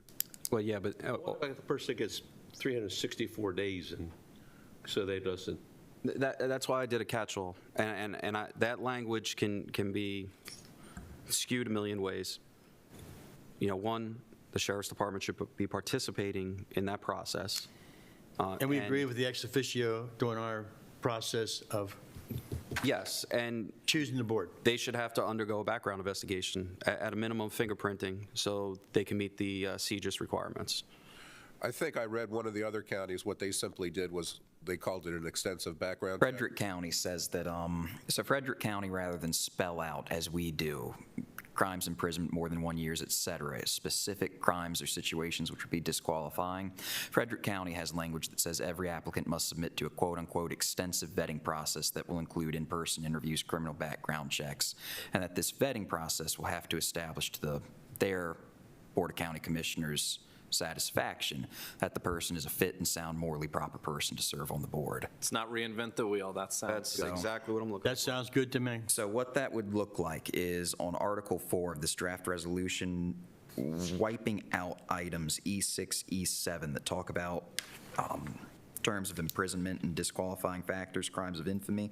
Keep section E3 and just change the language in there to be a little more thorough, a little more controlling. Paste is from Frederick, is what I think you got from us. All right. So he can make those 3 changes? Does everybody agree with that change? Yeah, I agree with that. Got all that? Okay. The other one that I recommend is that the makeup of the board is reflective of the most recent census for demographics, that is data-driven and not arbitrary. What I would suggest on that one then is I want to keep the specific language that the board shall to the greatest extent practicable reflect the gender, racial, et cetera, because that language comes from the law statute itself. I would suggest the way to handle that one is a subsection under that this shall be based upon the most recently available census data. Thank you. Okay, so I'm good with that. And you good with that, Mr. President? Everybody good with that? Sounds good. Mike? Yeah, I'm Okay. Everybody's good with that? We're good with the staggered terms. I think that we do that when I was on the Board of Education Committee. Staggering those boards has turned out to be really good because there's never any empty time when an experienced person isn't sitting there. So you mean like a 3-year term, 4-year term? It's in their section 9. Right. 3-year, 2-year, 1 term, whatever. Right. But however you compose the 5, 7, 9, whatever the number's going to be, hike, That's already in there, right? Well, yeah, but it depends on how many people we get, but the terms have to be staggered. Okay, I understand. Period. Right, so as we did under 5-member board, the staggered terms, I fleshed that one out a little bit myself. Right now, it's 2 members with a full 3-year term, 2 members with a 2-year term, 1 poor applicant with just a 1-year term. Okay. What we could do is if we figure that out, accounting for 5 Also to believe the 7 commissioner should members. get an appointment. So if I could, the one suggestion I've thought up, which would be hard with the minimum of 5, maximum of 9, but would go to a system where it's 9 members. Each member of the county commissioner board gets 1 member. There would be enough from their district or just theirs to point. We could tie it to geographical requirement. That would also leave enough in the 4 to fit any required racial, gender, or other diversity requirements. So each member would be guaranteed 1 pick, then from the remaining 4 would have to agree to a slate, and that slate could be used to satisfy any requirements for diversity. But that would probably require, rather than a minimum of 5, maximum of 9, just biting the bullet and accepting 9 members. But you could still have the minimum of 5 up to 9, but the same rules apply at the 5 if necessary, if you can't find the membership. That's the only reason why. I mean, you could word that in there. My only hesitation about doing the 5 up to 9 is it sets the quorum as a moving target, right? If we have 5, then it's 3. If we have, and then if, God forbid, we have 6, you've got ties, right? God forbid you have 8, you've got ties. I think there's a lot of interest in this board. My humble suggestion would be to just set it at 9. Well, yeah, I guess you accomplish the same thing. Even if you set it at 9 and you only have 6 members, there's 3 vague. Yeah, okay. Right. That's fair enough. Well, I think we've run into issues with other boards where we've had a number set, and then we find out we can't get a quorum. So we end up setting a lower number. If you think about it, we've never had that problem with and I don't want to be the Planning Commission or Board of Appeals. Planning Commission, Board of Appeals, the high-profile ones that everybody wants to serve on. That's a good point. That's a good point. So we're So fair enough, I guess you could say if you could set the quorum requirements differently, where it's a 9-member board, but you must have a minimum of 5 to have a quorum. Right. I guess. Yeah, 5 would. We have 5, yeah, but I mean, even in that case, if you didn't have anything else or somebody left, you. And commissioners, always remember to quote, Judge Famia, anything you do with a pen, you can undo with a pen. Right. Right. So if we create this and something doesn't work, we can always come back. True. But I think. Okay, so Commissioner, are we all in agreement to the changes we just made, so he can go back here and change this for next week? Yeah, I'm in agreement to individual commissioner appointments. Yeah, neither am I. But I don't like that either. Okay. I'm not offering individual commissioner. And do we have consensus, though, on a membership body of 9, at least 1 member from each commissioner district? Is that what everybody wants? That's fair. That's fine. Okay. Yeah, that's fine. Okay. I do want to see the annual training put in there if they're going to be on that board for 3 to 4 years. We don't know about annual training right now. I'm not subject, I don't think we should put that in yet. No. Let's see what this training does from the board now for 40 hours plus, and see what their advice is on annual. And they have that for Planning Commission, for Board of Appeals, and they're able to take it via the computer. Right. Yeah, there's online training. That's what we do now on more online training stuff. If we got online training course, we need to skin up, let them do that. And Commissioners, I'll make a phone call before the budget work session this afternoon with the Training Commission to find out whether they've established the minimum or what it looks like. I say 40 hours based on the lesson plan that they sent me for the trial board citizen appointments, which were 40 hours. And do you have an annual training for that too, or is that not? Well, no, but it's Federal easily officers. made up. I mean, that could be an agreement, again, with the ex officio, which would either be the sheriff or the major, between the chair of the PAB and the ACC to provide training. I think it's a real advantage for us to be able to provide that. You might question them too and see if they're also establishing some kind of semi-annual or annual training for these. The Standards Commission, Doesn't do from that. experience, is not going to do anything not codified. Okay. So they're going to provide only that.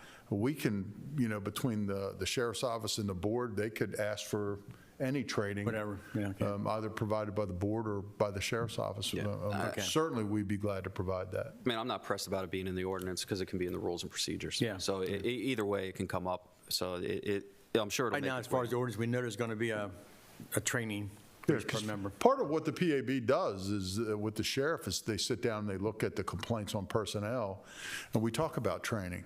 What requisite training could be provided that would minimize those type of complaints.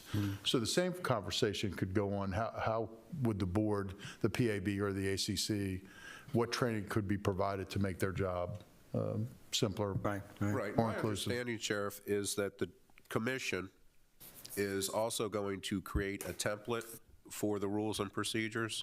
Did I hear that correctly? No, that's, no. What the Standards Commission is charged with is the training program for members.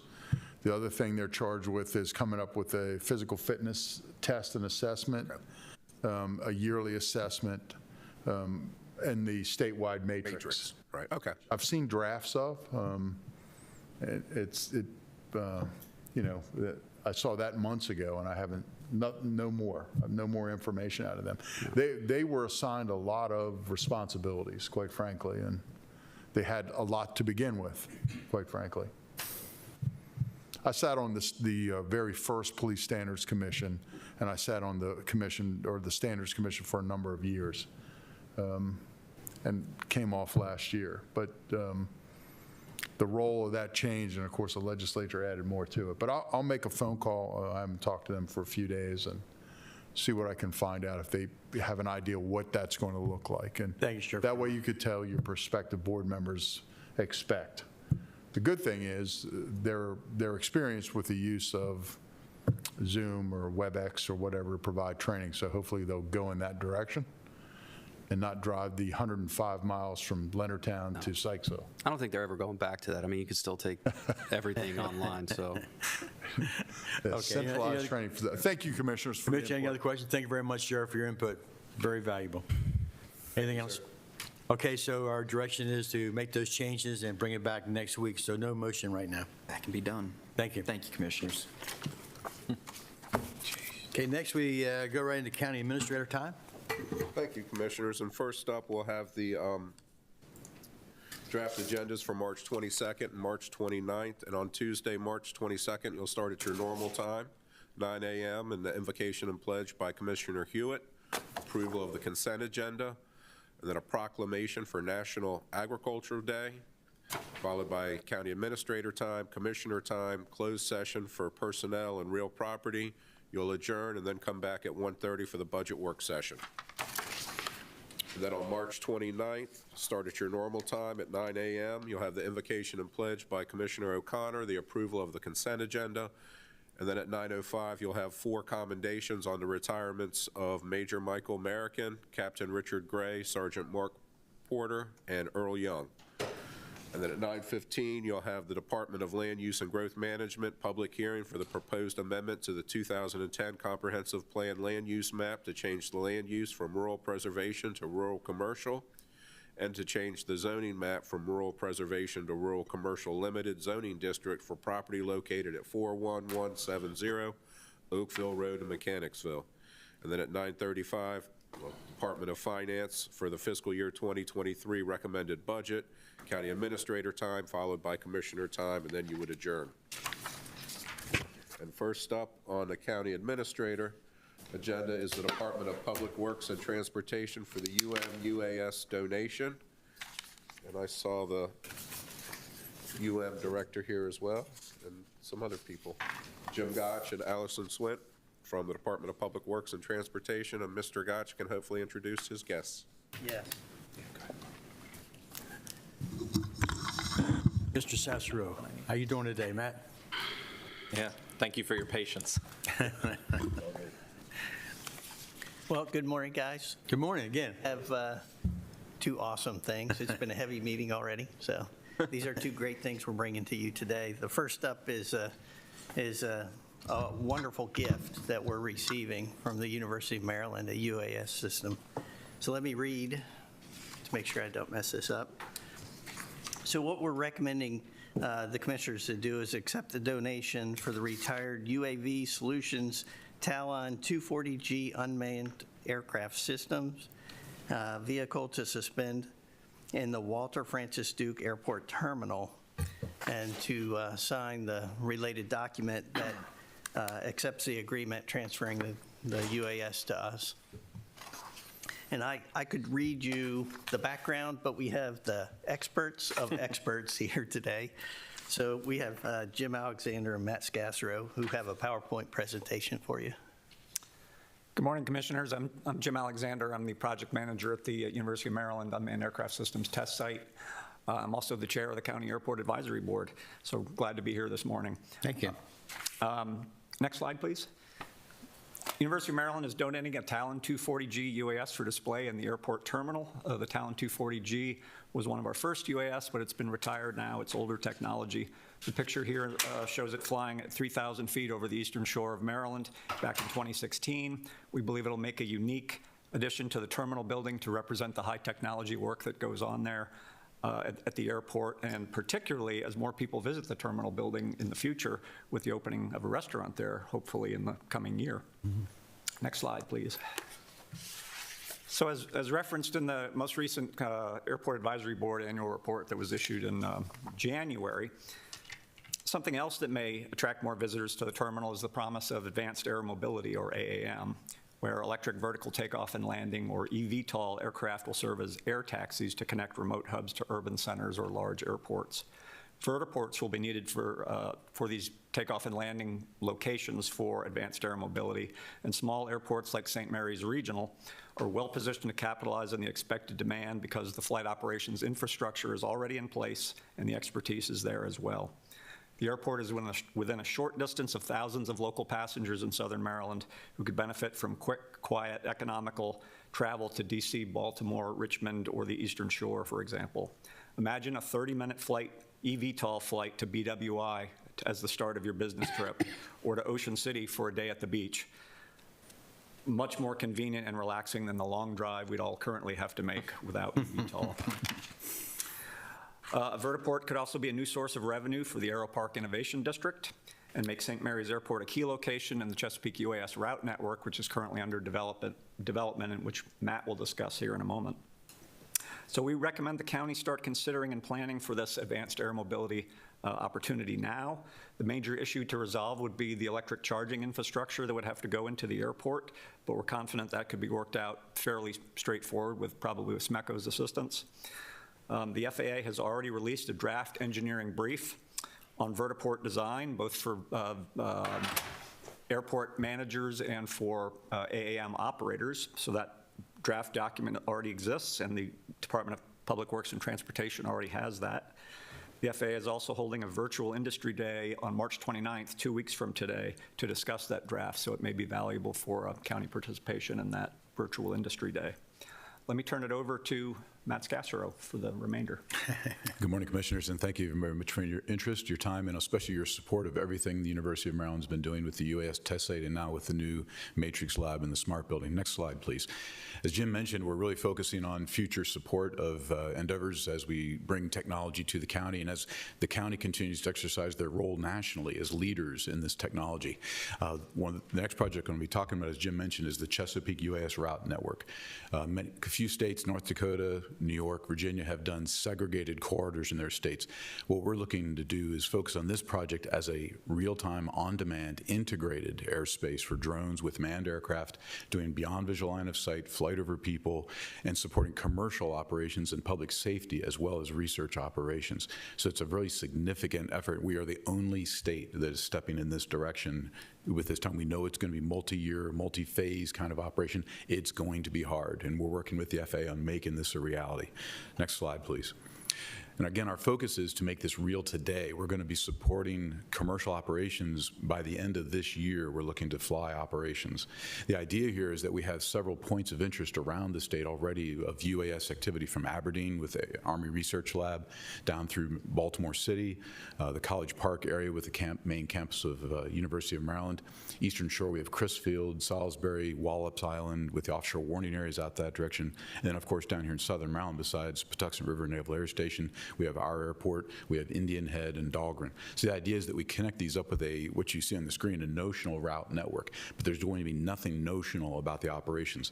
We're going to use the methodologies and the architecture that the FAA recognizes today for manned aircraft and apply that to drones. So if you will, it'll be air traffic control for drones. Nobody else is doing that today. Did you include Easton in that? I'm sorry? Did you include Easton in that discussion? Yes. Okay, thank you. I didn't hear that. And this is, again, all notional to start with. We've done a feasibility study. We finished that January of 2021 was delivered. We just hired a new project manager, Ben Griffith. You'll be meeting him in the future, I'm sure. And he's running with this ball as fast as he can to make this a reality as soon as possible. The last update on this is we're talking to Mr. John Hartline and Chris Casalemas about the Rural Improvement Grant money. Would it directly apply, because not only does it serve Southern Maryland, it also serves the Eastern Shore. So we're And I would say I've also been talking to my peers on the Eastern Shore about this, on the Midshore, particularly with Easton, and they're in Dorchester County. They're excited about this opportunity. Great. Yeah, Somerset County, Dorchester County, all of them are very involved in this discussion, and it's up at the state level we're having this discussion. So this is a very exciting project. You'll be hearing more about this in the near future. Next slide, please. And just as a segue into, we're providing this growth of opportunity for drones, we're also looking to expand the opportunity for education in Southern Maryland and the autonomous technology research across all domains. And the highlight of that really is the smart building. You've seen it, you've been there, you've heard more about it. Just a little more focused update on that. It is bringing together that partnership of academia with industry, the defense contract industry, as well as the larger autonomous technologies industries across all domains, not just air. So ground, surface, subsurface vehicles, even space. Bringing those technologies here and dovetailing the research with the education opportunity in this dramatic new building. The building is open. The last thing was turning on the Wi-Fi. That was turned on about 3 weeks ago. So I'm moving in this week, so the building is up and running. Next slide, please. A real highlight of the research portion of it is the Matrix Lab. And you can see, be careful with acronyms in the future. You can see the acronym there, but it's focused on, again, autonomous technology research across all domains. And it's going to have an affiliation with the UAS test site right down the road, so we'll be able to continue to fly drones at the airport in the local area and around the country and around the world. We have a team in Hawaii right now flying for NOAA and NASA. So the affiliation is there. You can see on the screen there the unique and buffer capabilities. Some of these things exist on the base, hard to get to, scheduled for years in advance. We now have our own anechoic chamber in the Matrix Lab. We have an open air flight lab. We have a fluid dynamics tank. We have a wind tunnel. We're working on putting ground test tracks outside for ground vehicles. So we have very significant capabilities in this building. Just very exciting to really bring this to life. And that's my new job, as I said, going out of the U.S. test site. I'm now the Director of Research, Innovation, and Outreach for this new building. I'm going to be getting into the schools, talking to parent groups, making sure they see the opportunity for their kids, as well as the opportunity for the industry, for the state to continue to be a leader in this area. So your little mini anechoic chamber is 8 by 10 by 12? Yes. And it's similar to the big anechoic chamber on the base, which is bigger. Exactly. The base has about 12 anechoic chambers, from very small component to the huge hangar. Huge guy. We have one now that's component level. You could put a Group 3 UAS in there, a couple 100-pound UAS in there if you wanted to test component level interaction. Cool. Thank you. Cool. Significant capability. And last slide. So we continue to appreciate your support. We're leveraging federal, state, and local investment. Your $1 million investment in the building from the design phase was critical to really show the commitment of the local area for that building. And as I mentioned with the Rural Improvement Grant, we're continuing to leverage multiple sources of funding to make this a reality for the people of Southern Maryland. This is cool. This is cool stuff. This is really stuff. And very future looking. I'm impressed. This is awesome. Thank you. Tell me, what do you think it'll cost us to hang that thing? We don't have an estimate for that yet. But you have it in your budget? Yes, yes. It's with engineering services and DPWT right now. Okay, good. I move to accept the donated retired UAV Solutions Talon 240G unmanned aircraft system UAS vehicle to spend in the Walter Francis Duke Airport Terminal. Second. I have a first and second. All in favor? Aye. Any nays? Ayes have it. Thank you all very much, and thanks for the... Before you go, I am interested, Commissioner Morgan asked how much does it weigh? How much does that thing weigh? When we flew, it was about 170 pounds. We've stripped it of fuel oil and some components, so it's about 135 pounds now. Okay, thanks. Great. Yeah, I think that was in your report. I thought I saw it in your report that it was about 130. Thank you very much for your presentation. Thank you. Very good. Thank you. Continue your hard work out there. Will do. Thanks. Next up is the Department of Public Works and Transportation regarding their fiscal 2023 St. Mary's Transit System Annual Transportation Plan Grant application.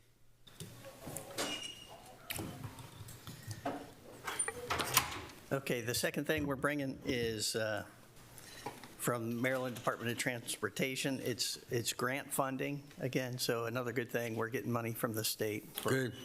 For a We like getting money. We like getting money. Yeah.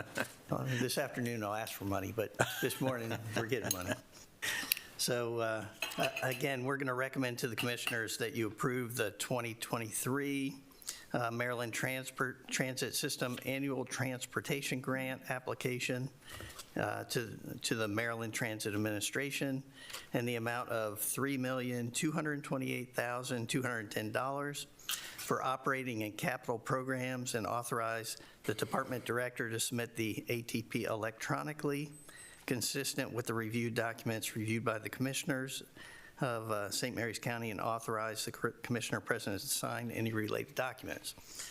So what this is each year we have funding for, well, it's grant funding from MTA and MDOT and the Federal Transit Administration as well. So last week we had talked about the Job Access and Reverse Commute, the JARC 1, 2, and 3 funding that we were going to get. That's part of this process as well. So this is STS Public Transportation, the JARC, the Americans with Disabilities Act routes, and the State Specialized Transportation Program routes. That came up as a discussion last week too, and we might have good news for you on that later this afternoon. For the seniors and people with disabilities, and it's critical service to residents throughout our county. So in summary, what we're proposing is we have a grant application that we have to submit to the state, and the total grant is $3,228,210.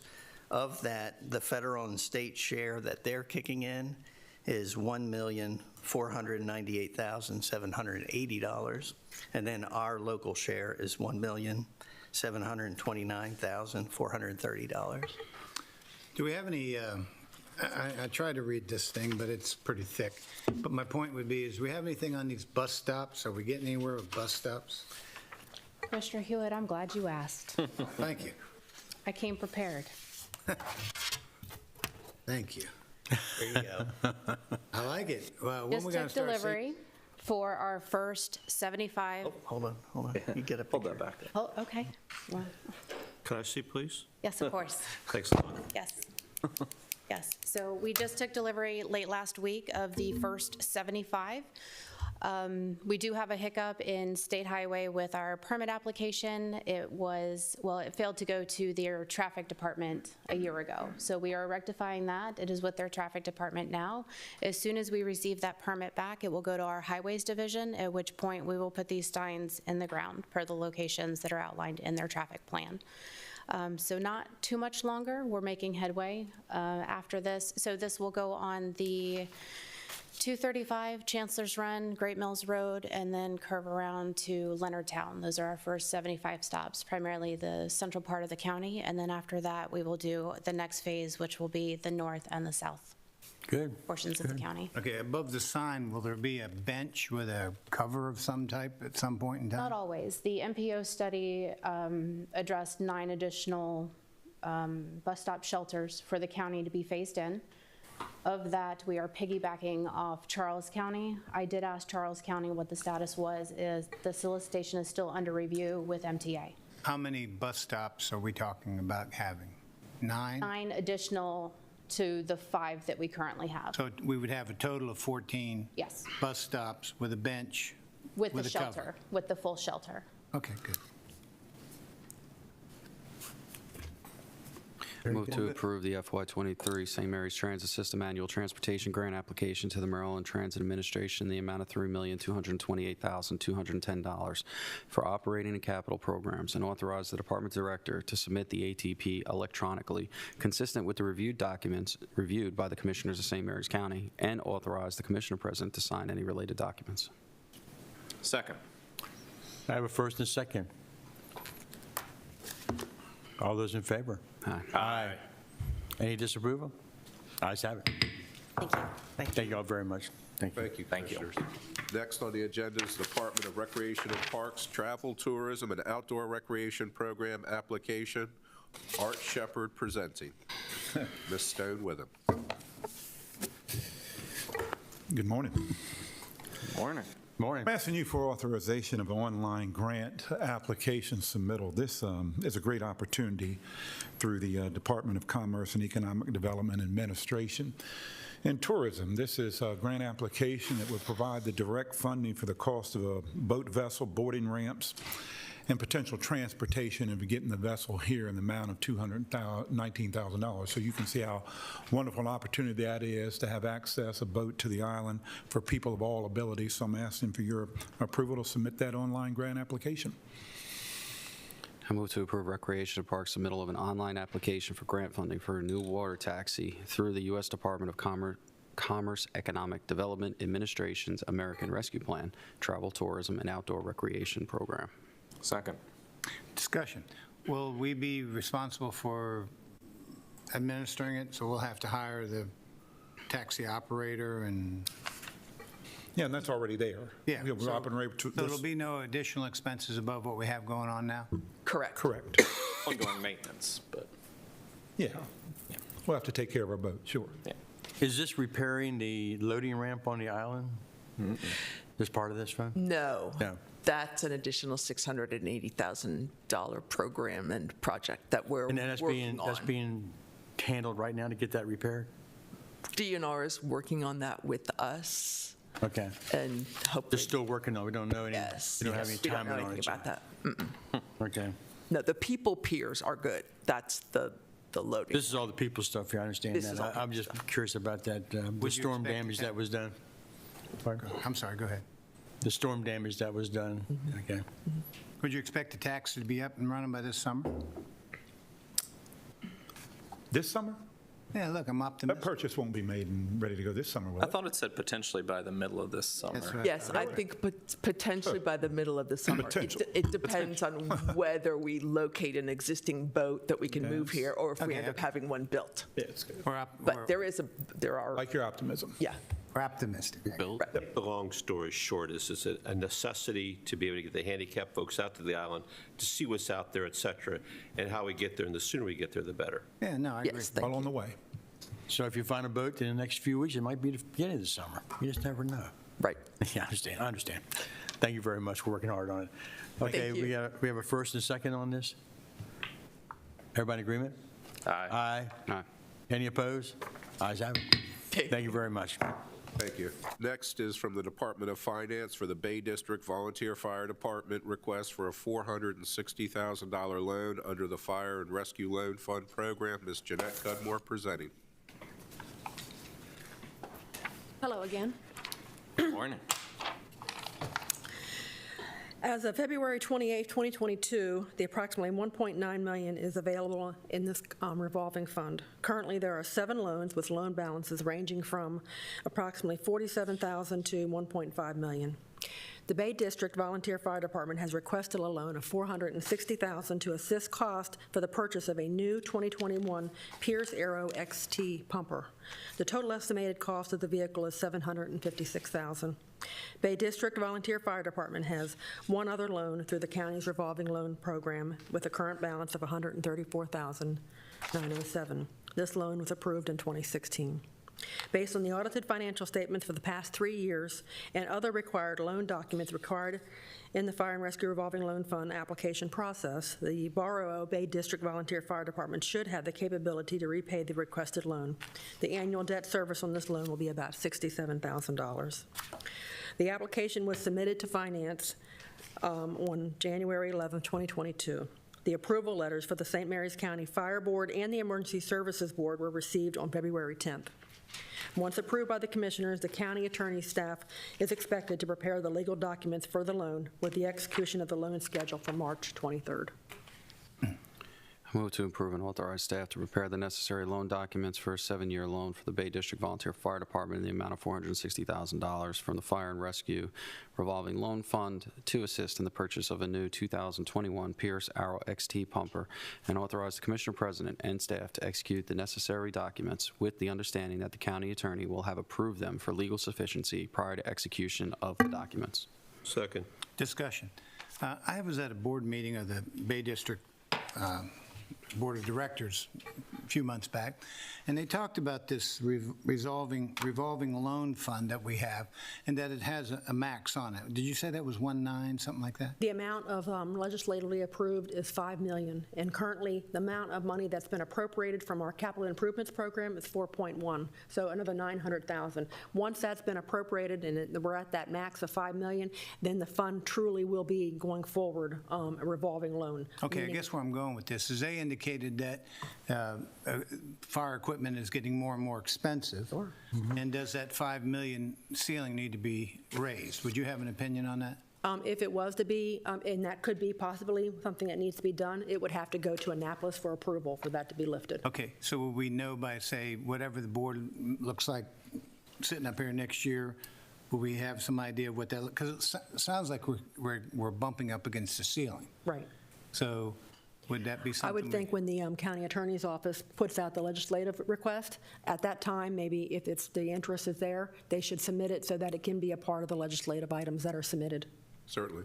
Yeah, they indicated a new ladder truck or something was going to be 1.7 or 1.9 million, and they were afraid that they wouldn't have the borrowing authority to look Right. for Well, it. currently, based on the loans that have been, when the entire CIP process and with the fire revolving loan, we asked for the request that they are going to request from this revolving loan out to our current CIP, which is FY 2028. Okay.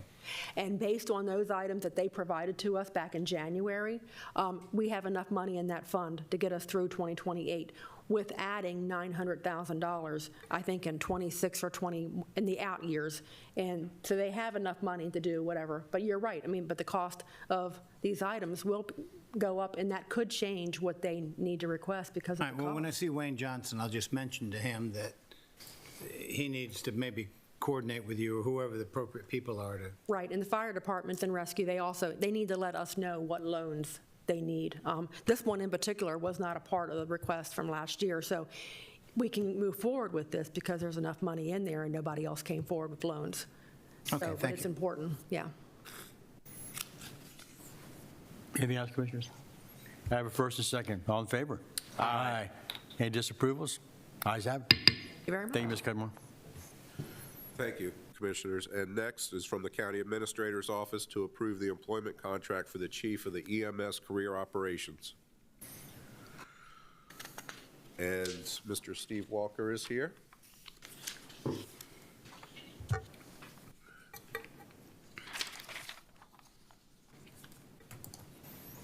Mr. Walker.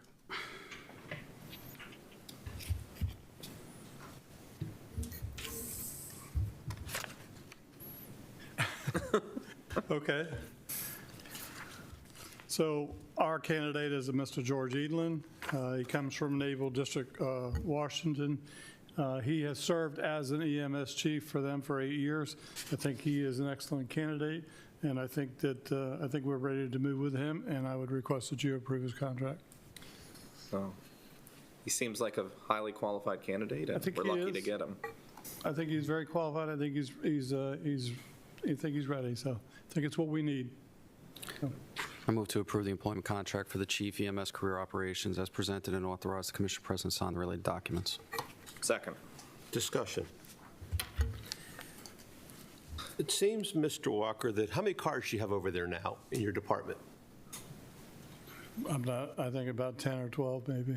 Okay, so I'm looking at this contract, and it looks like that we're going to give an operations person a car with a deduction of $50 per pay so he can drive back and forth from his home, which is outside the county. And this afternoon, you're coming to us with 4 or 5 more cars, trucks, Tahoes in your budget request. It seems that if you're a medic, I get it. If you're a sheriff's department person, I get it because you have to respond. But I don't understand why all these people need cars. Before long, you'll have as big a fleet as sheriff. Don't think we'll get that big, but I mean, there are very specific needs for each of those. But everybody needs a car. An operations, not everybody needs a car. operations person needs a car to drive back and forth to work. Are they responding to medical calls? Are they responding to emergency calls all the time? Not all the time, but there are occasions when they do. Because they feel like they have to respond so they can use their car. I disagree with you on that and the tenor of the conversation because chiefs are required to respond to certain incidents. And if there is something that happens that they need to respond, then it should be in a county vehicle. It is standard industry practice that the chiefs and deputy chiefs in the fire community have those vehicles, whether they live in the county or not. We've had this conversation. There is Prince George's County, Charles County, other county fire deputy chiefs, battalion chiefs, even at the lower level, that have their vehicles and come home. And the reason for that is because at that level of command, you are required to respond in. That the $50 deduction was something that I've seen in programs in various agencies when it's outside of the county. I do believe he falls well within the 26 air mile radius. That is the standard that's normally used. I just don't see how you have a chief that needs to respond to a situation and you ask them to do it in their POV, personally owned vehicle. Getting a lot of chiefs and a lot of Indians. Well, we have one chief. We have too many Indians right now, and no chief, if you want to use that term.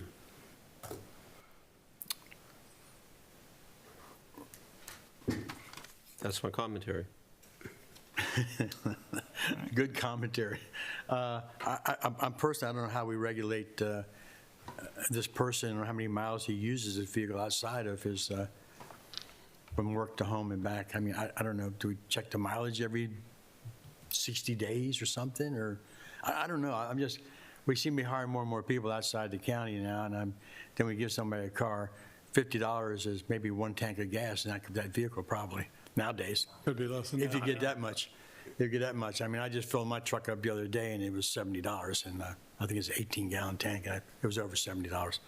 But I'm very curious about the same thing about, and where's this individual live now? In Welcome, over in Charles County. Welcome. Yeah, it's a pretty good trip, yeah.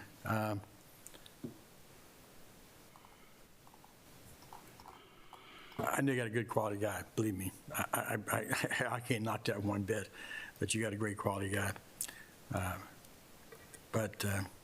I mean, we could work to put devices on the vehicles to monitor the mileage and all. Yeah, I don't know. How do you I think that's regulate something we could address if we suspect it becomes a problem. But I mean, at this point in time, we have a system in need of a chief, and we have an incredibly qualified applicant here. And I agree. Understanding that there's no liberal use of this vehicle. There is no liberal use. We do specifically have policies on that. They can't go out and drive it to and from. If the guy's on his way home and stops at the grocery store, fine, but they cannot leave their house and go out and go shopping or go to the doctor or this or that. Right. That's not the purpose. That's a trust thing you got to put in the individual, and you hope that happens. It is, and there's policy against it, and we have addressed some of that, or we will address that. But again, if there's a desire, we could certainly, put devices on vehicles. So. Yeah. Not at this time of design. But I would say to that point, STS has telematics. All of our emergency services vehicles should have telematics on them. I'm not opposed to that. Yeah, I really do. They've reduced a lot over there, and I can tell you from the legit side, Hagerstown just did it, and it's an overwhelming success. Anyway. Okay, do we have a motion on this? Yeah, I already made the motion. Yeah, I thought we had a motion and a second. Motion and a second, okay, we got a first and a second. All in favor? Aye. Any opposed? Nay. One nay. Thank you, Mr. Walker. Next up is legislative update from the Office of the County Attorney, Mr. John Hauser presenting.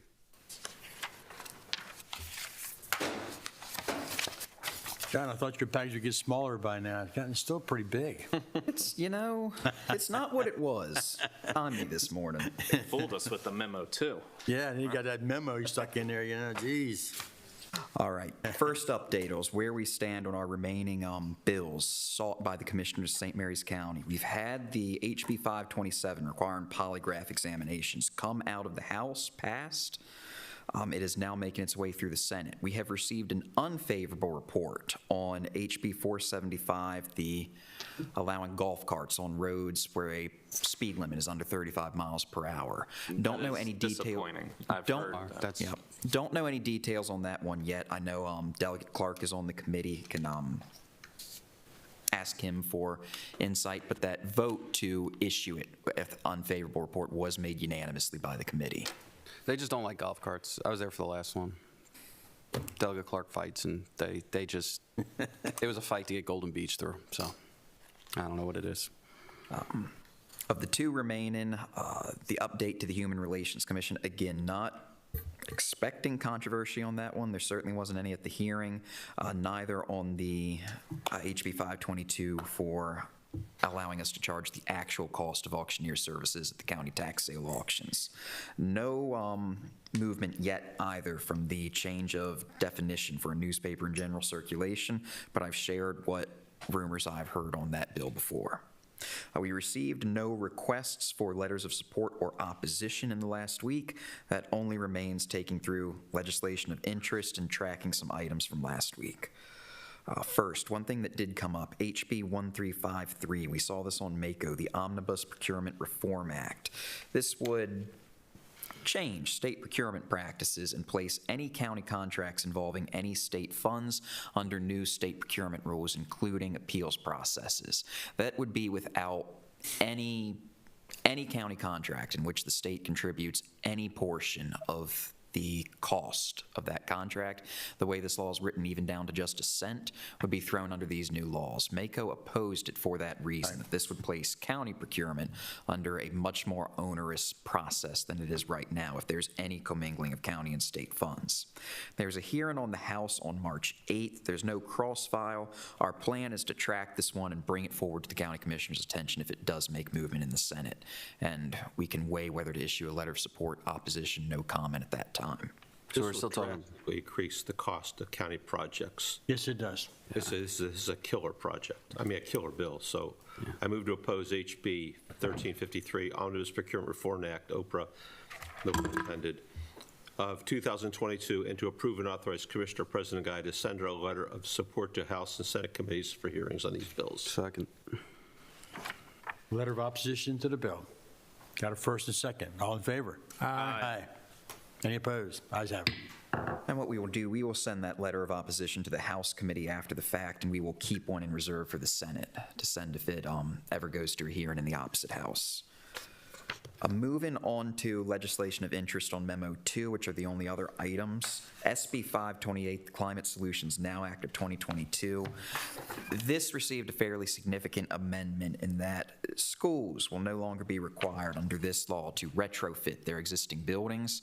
The laws being changed, or the amendments that have been offered in the Senate, are only to require that the schools measure and report direct greenhouse gas emissions and consider placing solar panels on their roofs. And that if they opt not to place solar panels on their roofs, they have to write a justification of their reason for not doing so to the Interagency Commission on School Construction. So the burden for public facilities at least lessens slightly. Still no changes that I'm aware of on the requirements placed on private residential or commercial structures. There was a vote on this last night. This is Pinsky's bill, I believe. I believe so. So the bill passed. The bill passed last night on a party line vote. There were some. This clause was taken out.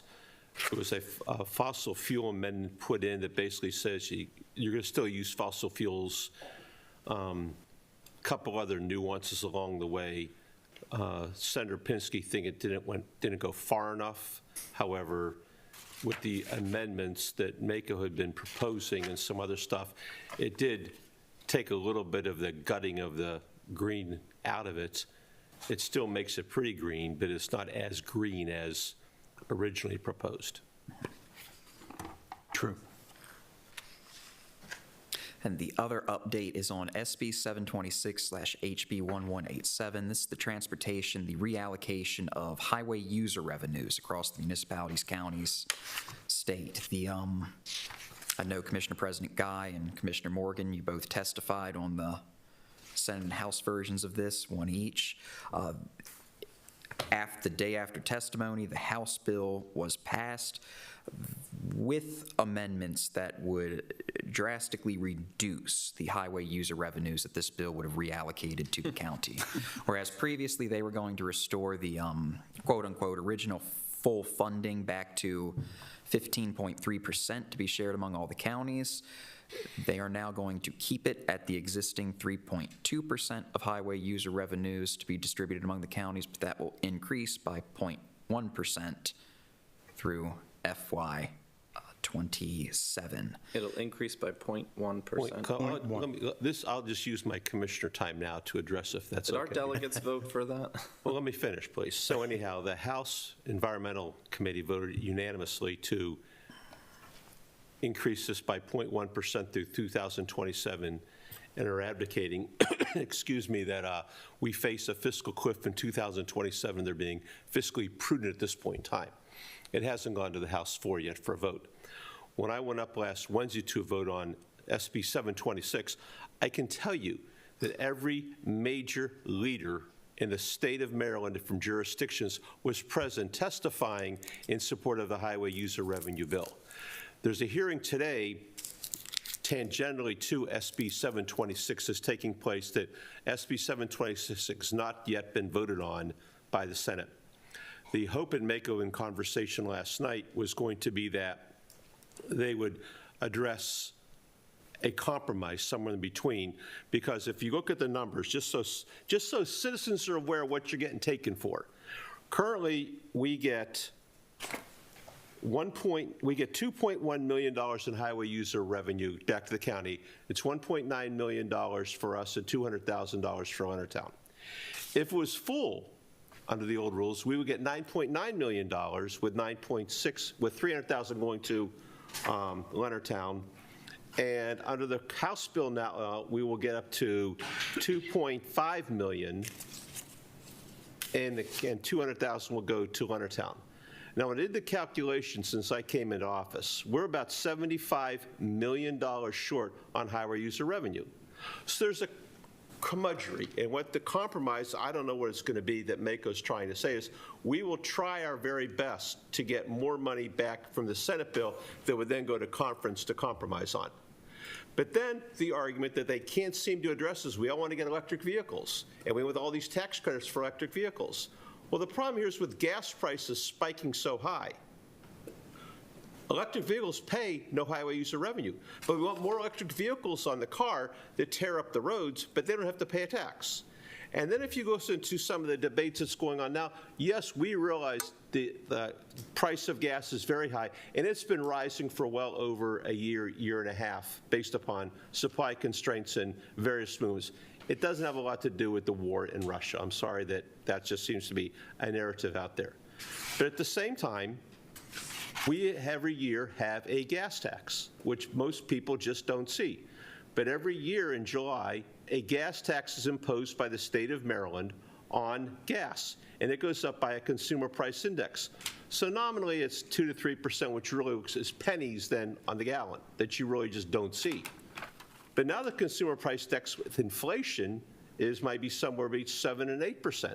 So we don't know what that number is going to be in July, but that's going to be reflective in the new price per gallon.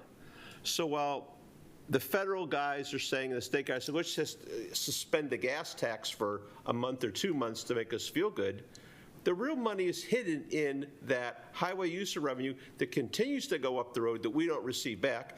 The state then can take the highway user revenue and it decides where it wants to dispose of that money and where it wants to spend that money.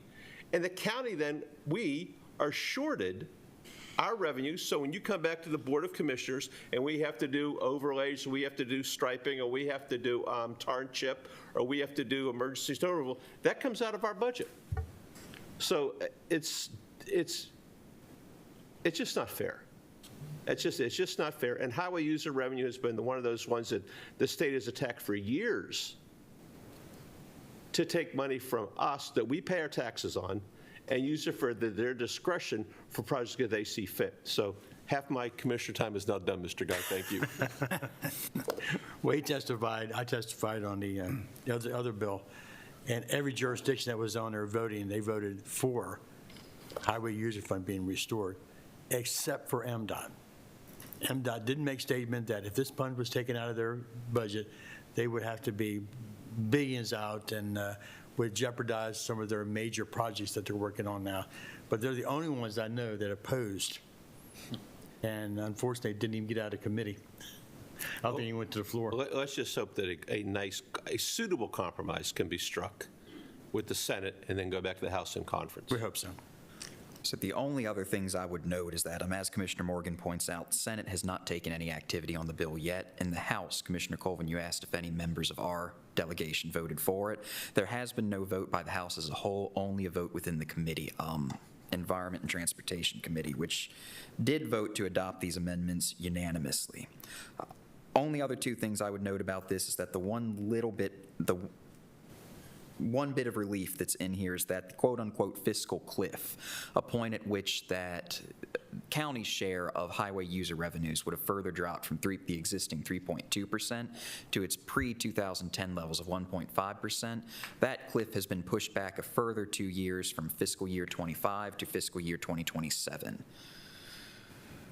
The only other comment I would make is that the committee described these amendments as quote-unquote leadership amendments, for whatever worth that might be. The last specific bill to point out for an update is SB 956 HB 1409.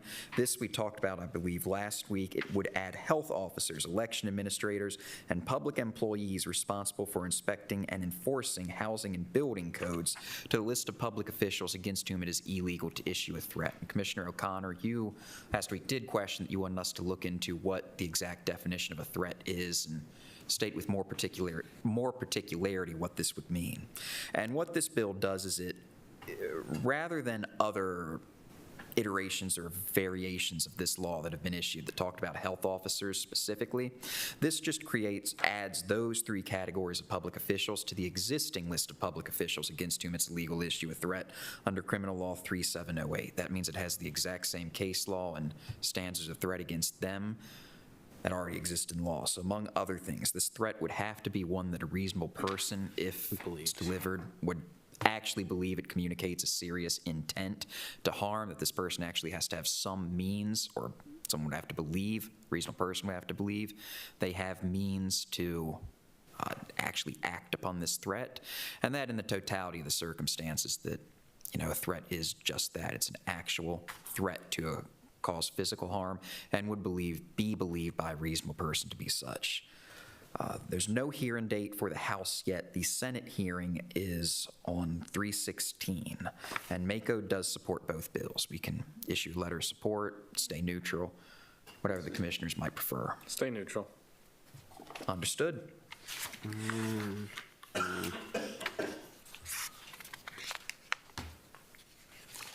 The only other content on these two memos are just updates, just tracking of the bills we have tracked and talked about, the multitude of them, what their current status is, and something that's a little more legible and apparent than the print-off of the list of tracked bills we keep on the county administrator's website.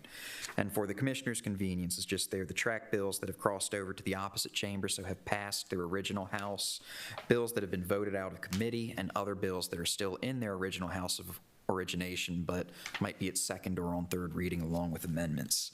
The only ones of these that I picked out to talk about particularly were SB 528, because there was substantive work there. The only other ones I might think to point out here are SB 1, which would have allowed the State Commissioner of Labor to issue a stop work order on any public works project where they determine that the prime or subcontractor is paying less than the prevailing fair minimum wage. That has been changed from, rather than allowing the commissioner to come in there, issue the stop work order on his own, there at least has to be an initial investigation determining that there might be wages not being paid as they should be there. That amendment has been made and has passed the second reading in the Senate. The special education classroom video would, this would have been a requirement that special education classrooms have live video captioning.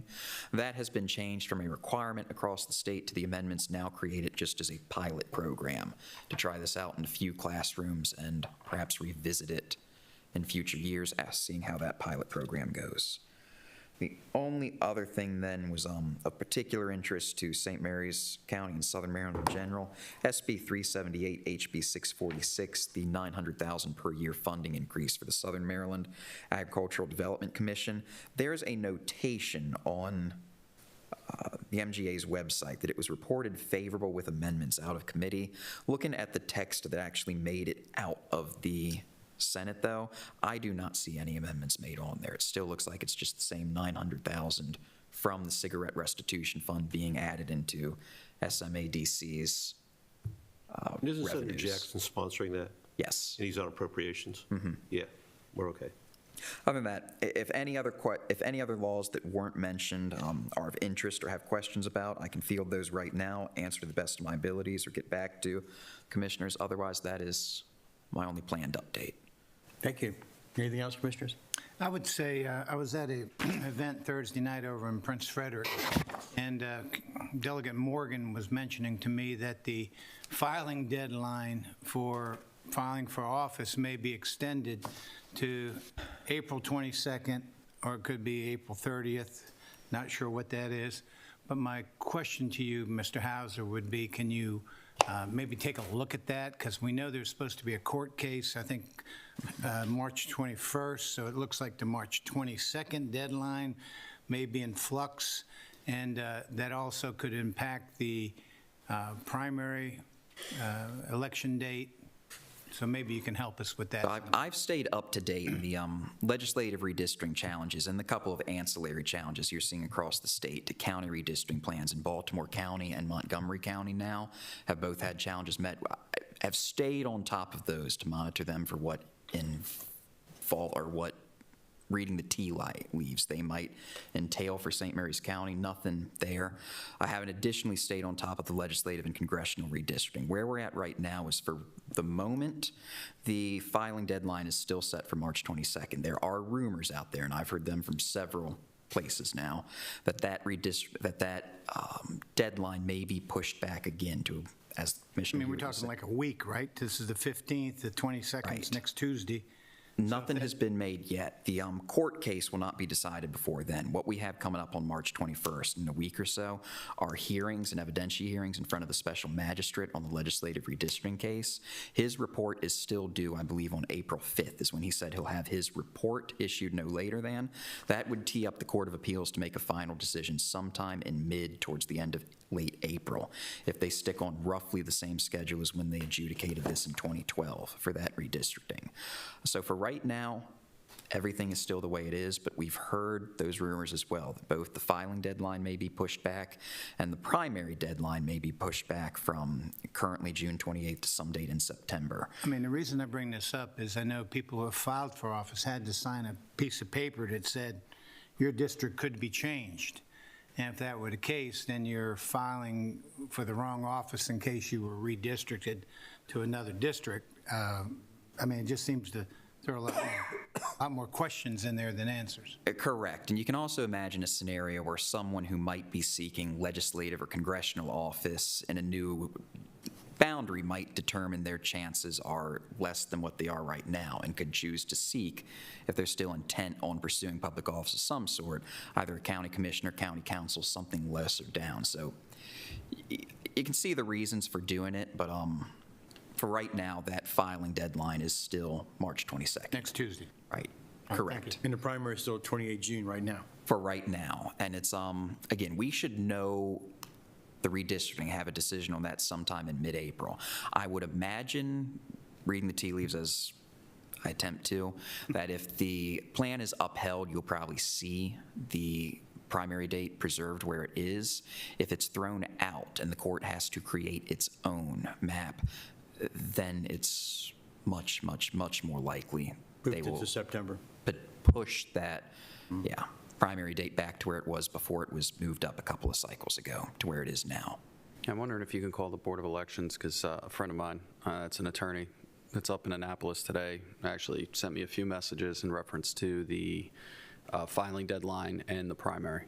And they basically, one of the conversations that they're having now is that they're not going to change the filing date. The primary is going to remain the same, but if there's any changes that come down from the court case, that the central committees are going to be responsible for pushing the names in, essentially in some form, way, form, or another, if there's another vacancy. So I'd like to get some clarity on it, just so people know. We'll follow up then. I will add that up as a, obviously, if anything does happen in the next week, we'll issue a memorandum before them, but just a general overview of where things are, and best that I've been able to discern, we'll add that to next week's memo. Good, good. Thank you. All right, thank you. Anything Thank else, you very much. Commissioner? Thank you. That ends county administrator time. Thank you. You ended, all right. Well, we'll go right into, let's get right into Commissioner time, and we'll start with Commissioner Hewitt. Oh, well, thank you.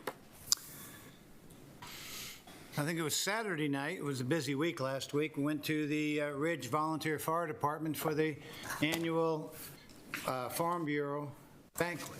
It's always a great time. I mean, thank God for farmers. Thank God we got food to eat. You know, feel sorry for these people. They're getting hit with triple the price of fertilizer, extra prices for seed, and just things that they need to plant a crop, and then hopefully Mother Nature cooperates. One farmer who farms almost 1,000 acres, he farms several different pieces of property, said to me, you know, Mike, I'm just going to about have all my budget tied up in fertilizer and everything, and I just hope to God there's not a drought. So when I think of people who do that type of thing, my dad was a farmer from South Carolina before he went into the Navy. But the point was, I remember he used to get this time of year, we get a 60-degree day, and he'd go out and smell the air, and it's time to till this soil.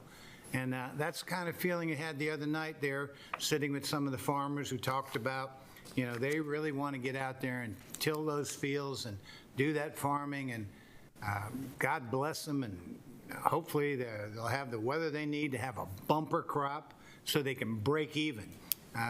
One farmer was saying to me he needs a bumper crop just to break even, given the cost of Well, anyway, he did say wheat's good, but they don't do much wheat. But the bottom line was, he said he needs this great crop just to break even so he doesn't lose money farming again.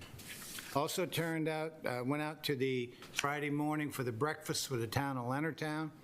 Very exciting plans they have for the town of Leonardtown. If you haven't seen them, I think they really have some great concept ideas. They've been working on some very good things that'll attract people to the area. I did sit with a gentleman who's going to take the existing Bell Motor Company, which I know has been there since 1923 and has been selling cars, and he's going to turn it into 40 somewhat luxury apartments and condos. Great idea. It again turns the downtown area into a residential area where people like to walk, and we've seen that same thing happen with the old First National Bank. And anybody who's been in this county a long time remembers those, what I'll call institutions, Bell Motor Company, First National, excuse me, Bank of America. All those buildings now that were commercial are converting more to residential. And honestly, that's a good thing. Now, this afternoon, 1:30, we have another budget work session. We're working our way through these things. Today is the county part.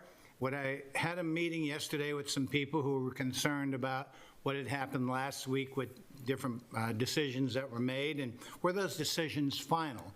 And my point to them is this all comes up for appeal later in the year. We'll have our public forum at ChapterCon this year. That'll be in April, and we'll have people giving testimony, if that's the term, hopefully it will be, that they have come forth and explain why they need more or what they think are priorities, and those will be things that this commissioner board will entertain.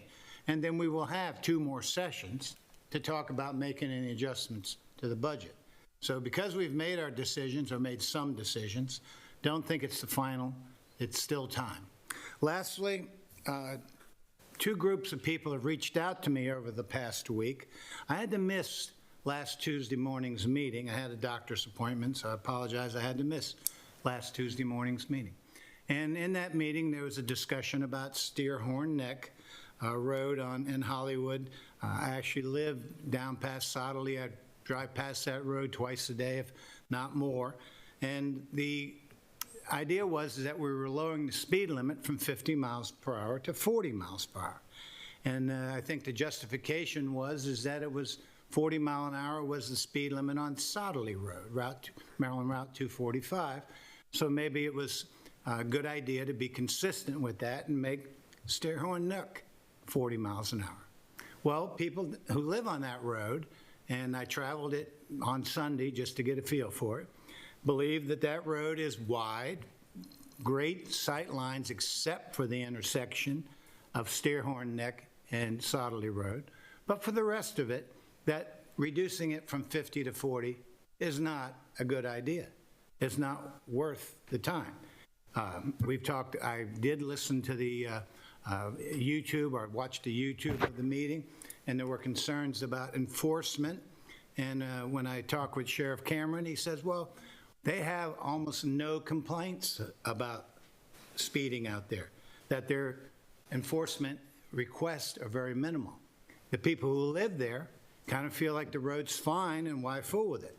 So that's important. The other group that's reached out to me is people who live in the 7th District. And they live in the Able area, and they're affected by what we're going to call the cannabis grow houses that are being built there. I had heard bits and pieces about this. I didn't know that permit had been let. And when I went out and visited last week, I was appalled at what is being built in the critical area. Now, understand, people cannot have, let me just say this, I'll rephrase it. There are challenges getting approvals for decks, for improving your roadway down that maybe has some erosion issues. Different small things like that. There's challenges getting approvals by the Critical Areas Commission. This commissioner is St. Mary's County's representative to the Critical Areas Commission. I understand that many times, that Critical Area Commission is overbearing. But in this case, you have a group building a 52,850 square foot industrial building in the 1,000-foot buffer. They've got permission to build a 45,000 square foot commercial industrial building in the 1,000-foot buffer. They've had permission to build a 17,000 square foot commercial industrial building, along with a 2,500 square foot administration building, 119 lot parking lot, paved parking lot, for what they claim to be 20 employees. This just does not make sense. Now, it was just brought to my attention about a week ago by people, actually Howie Guy and Gilbert Dorsey out there. I'm sorry. My point gets to be, how in the world does something like that get approved, get a permit, without no public hearing, but no input from the residents? And it just is a monstrosity that's sitting there. I've reached out to Critical Areas Commission. They say, well, you know, those rules don't apply when it's an agricultural use, and that's what it's been called. But they're investing $2 million in a fence and a berm around this structure, and that is not, in any farmer's idea, a agricultural use. It's an industrial use. But when you talk to Critical Areas, they say, hey, it's not us. Go talk to the Department of Agriculture. Talked to them yesterday. They're saying, well, you know, we need to look into it. We don't know. But this is all brand new. It's all something brought up by the legislature. So honestly, we'll get back to you, Commissioner Hewitt. But on April 12th at 6:30 in this room, we're going to have a public forum that night. And that is the ideal time for residents who are concerned about the cannabis grow houses in the 7th and the Steer-Horn Neck regulation that was just passed on speed limit, to come out and give us your opinions. I don't think the thing in the 7th district, I'll use the term, that cow's out of the barn. To switch that now would be a major, probably lawsuit involved. I don't know if that can be changed. But the Steer-Horn Neck thing maybe can. So please, come out to our public forums. Tell us what you think. Thank you. You got it, Commissioner. Very good. So last Friday, I was able to attend the State of the Town presentation for Leonardtown. So interestingly, when I was elected, Leonardtown was not part of my district, but with the new redistricting, the next commissioner who sits in this seat, Leonardtown, is part of that district. So part of Leonardtown is part of the 1st district. The 1st district is massive. It goes from Leonardtown all the way down to Point Lookout. It is a huge district. But it was very interesting presentation. I got to commend the mayor and the town council. They're doing good work in Leonardtown, and there's some really exciting plans moving forward and a good plan for the future. It's good that they have a vision for what they want to see in the future, and they're working towards that. I was also able to attend the Farm Bureau banquet on Saturday. I have attended numerous Farm Bureau banquets, and they do a phenomenal job. They're always a fun banquet. They give away some great door prizes. I believe Commissioner Hewitt won 2 gallons of pre-mixed antifreeze, but I was lucky and won a big basket of mixed nuts and stuff. It was very nice, very good. But it was a good time, and the Farm Bureau does a lot for us. They reach out and provide a lot of good input and really do a good job. So I'll keep my comments brief this morning. We have a budget work session this evening, or this afternoon. Tune in if you're interested. If you're not, it'll all get recapped. And I want to wish everyone a happy St. Patrick's Day later this week. Thank you very much. Commissioner O'Connor. Thank you. Thank you. Let's talk about the Able and the facility that's being built down there, because what I want to avert is the fact like this was just brought up to the commissioners and somebody's swooping down, bringing it to the attention. Commissioner Morgan and I have been working this issue for a few weeks now. County staff has already met with a majority, I'd say a rather large group, 20-plus members of the community down there here, had a great conversation with them related to the building, the facility. Calls have already been made to the critical area prior to this, Department of Agriculture on behalf of county staff, and as well as LUGM, our Land Use and Growth Management, was involved. So all the permits and everything were already requested several weeks ago. What it comes down to is that the way the state classified this was as agriculture. So they, unfortunately or fortunately, whichever side of the argument you're on, the facility is built under those pretenses. There is no zoning requirements for those particular facilities in St. Mary's County, as it's also state controlled. However, the agreement that we already, Commissioner Morgan and I and staff are looking at is the text amendments. So this doesn't happen again in the future without the commissioners being involved. So we're looking at how that can be done, what the legal process is, should another facility like this come up. So there is a different type of process. The community was involved. There was advertisements that did go up, and you know they were very open about it. It's just that there was no public process with the commissioners of St. Mary's County. So with that being said, there's already action that's being taken. We've heard it loud and clear. The same emails and people that have contacted other commissioners have already contacted Commissioner Morgan and myself. So I do appreciate the county staff and the energy that they put behind it, ensuring that should this happen again, that there'll be other processes in place. But what I can guarantee the rest of the citizens of St. Mary's County is that it is very, very highly, probably 99.9% chance that it'll never happen again, because the state is only giving out so many of these licenses. And the licenses are well above $200,000. 20 of them right now. Yeah, 20 of them. And it's based, and they're assigning it to different regions. So it's just so happened that there is one here. There was an agricultural use.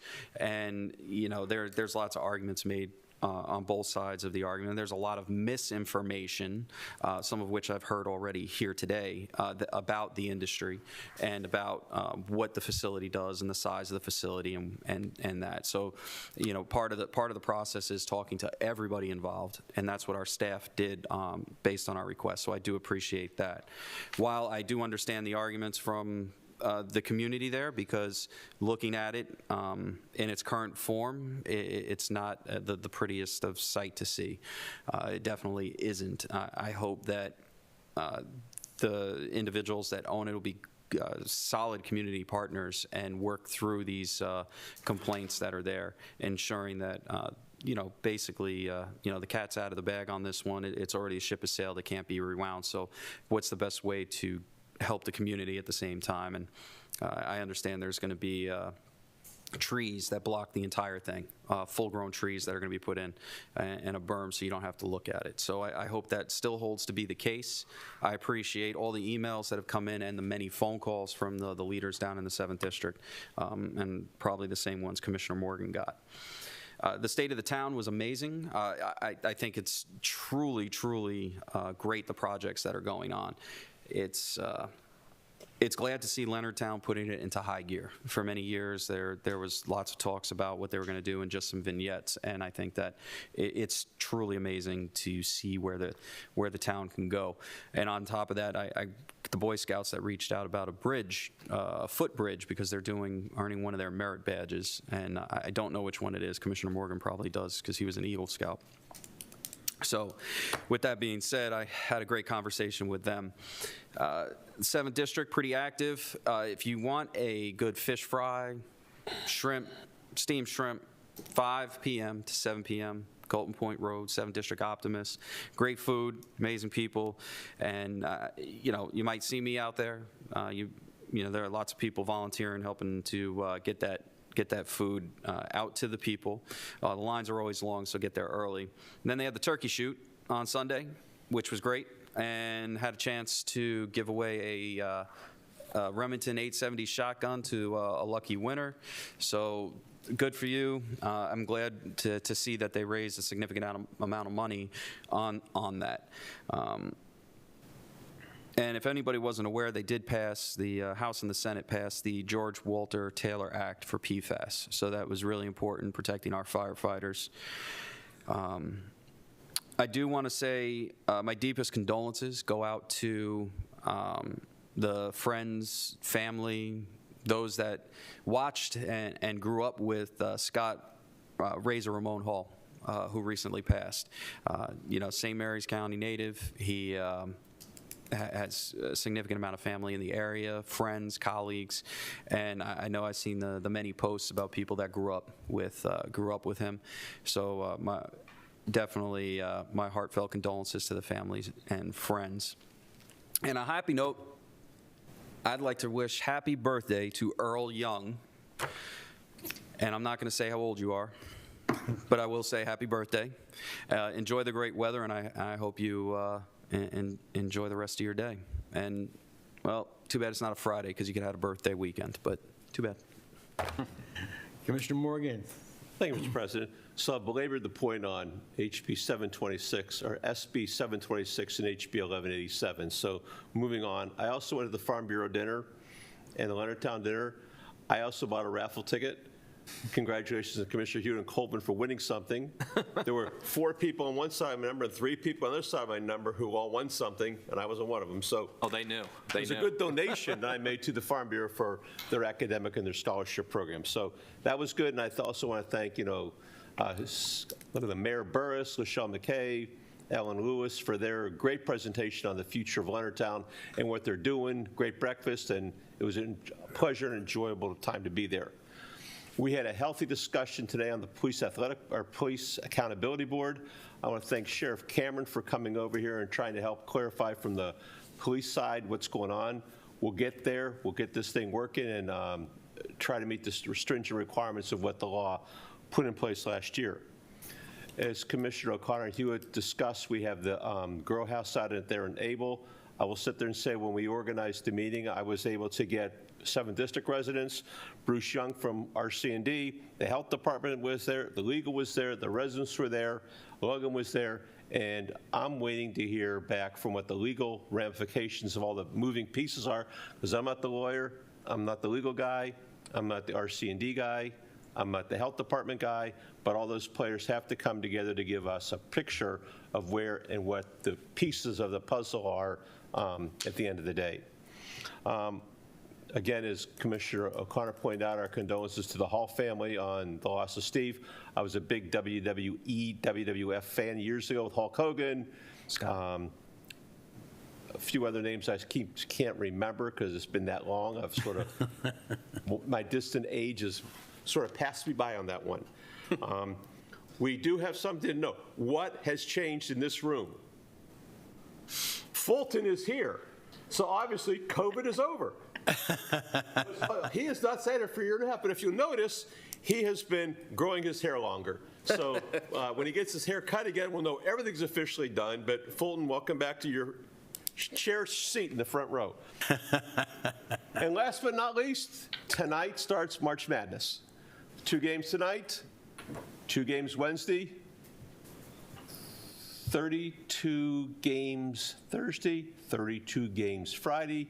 So if you see me in a zombie state, it's because I start at noon and go to bed about 12:30, only so I can start again the next day, because it is madness, and I'm all about the Zags this year. Go Gonzaga. So thank you. Okay, it's now my turn. Oh, go ahead. Yes, I was going to say. It was Scott, not Steve Hall. I apologize. There you go. Okay, now it's Randy Guy's turn. Thank you very much. This legal medical cannabis that we have been arguing about just this last, we've all been discussing it. And unfortunately, one of the contracts did go down to Southern Maryland. There's only 20 in the state. Only one of them that I know of is in a commercial area, and that's in Frederick County, I think it was. Frederick City. Frederick City. Because it was an abandoned and warehouse. And it's in an abandoned warehouse, so they're able to do some commercial control there and get commercial taxes off of it, really. But I can remember attending a meeting about this several years ago up in Annapolis, and they let the counties, or the 24 jurisdictions, know it was hands off. This was a state thing, and you have no control. That's exactly what they told us. and you have no business doing anything about it, and we'll control it. We give them a license, and they pay $250,000 a year for this license. And if it's in an RPD area or farming area, they can build these. I would say it's definitely not what we're used to in this county as far as a greenhouse that we see on most farms growing vegetables. And the reason you see these big things, they're using some kind of a hydroponic type of growing, and they don't need solid sunshine to do this. They need a lot of lighting and climate control 24 hours a day. And that's what they're doing. And the meeting that Commissioner Morgan got up going, we have put this into various state functions, including the Maryland Department of Environment, land use, growth management, everything, to look at this and what can we do at this time, especially for the future. I don't think we're going to have too much of a problem with this because the state right now is trying to legalize marijuana. That's in the Senate right now. And if nothing else, there'll probably be on a referendum for the state of Maryland to vote on this coming election. So this is something we're going to have to live with and try to control.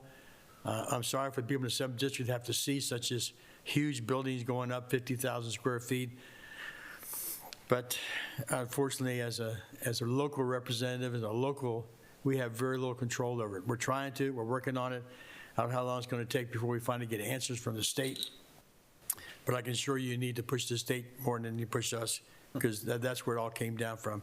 And they passed a law, and this medical marijuana, or medical cannabis as they call it, is going strong throughout the state and throughout the country, really. It's not just us alone.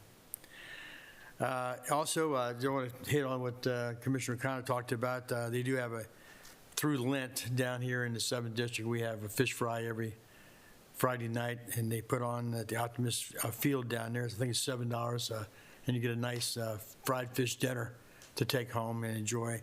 And that's all through Lent. I think it's through the middle of April. There's something going on. Steerhorn Neck Road, I made my input. I know most of the accidents happen at the intersection there, and something needs to be done as far as, I got a brother who lives down there, and I got to admit, coming out that road, I got to stop and creep out and look because you can't see down the road, and that's just been a problem for as long as I've been living here. So it's, you need something to correct that so that people aren't pulling out there in front of traffic coming up that hill, and hopefully they'll come up with something good. Other than that, I need a motion to move into closed session. Move to enter into closed session to discuss personnel. Second. Our first and second, all in favor? Aye. Thank you for the meeting today. Remember, we have a 1:30 budget work session this afternoon.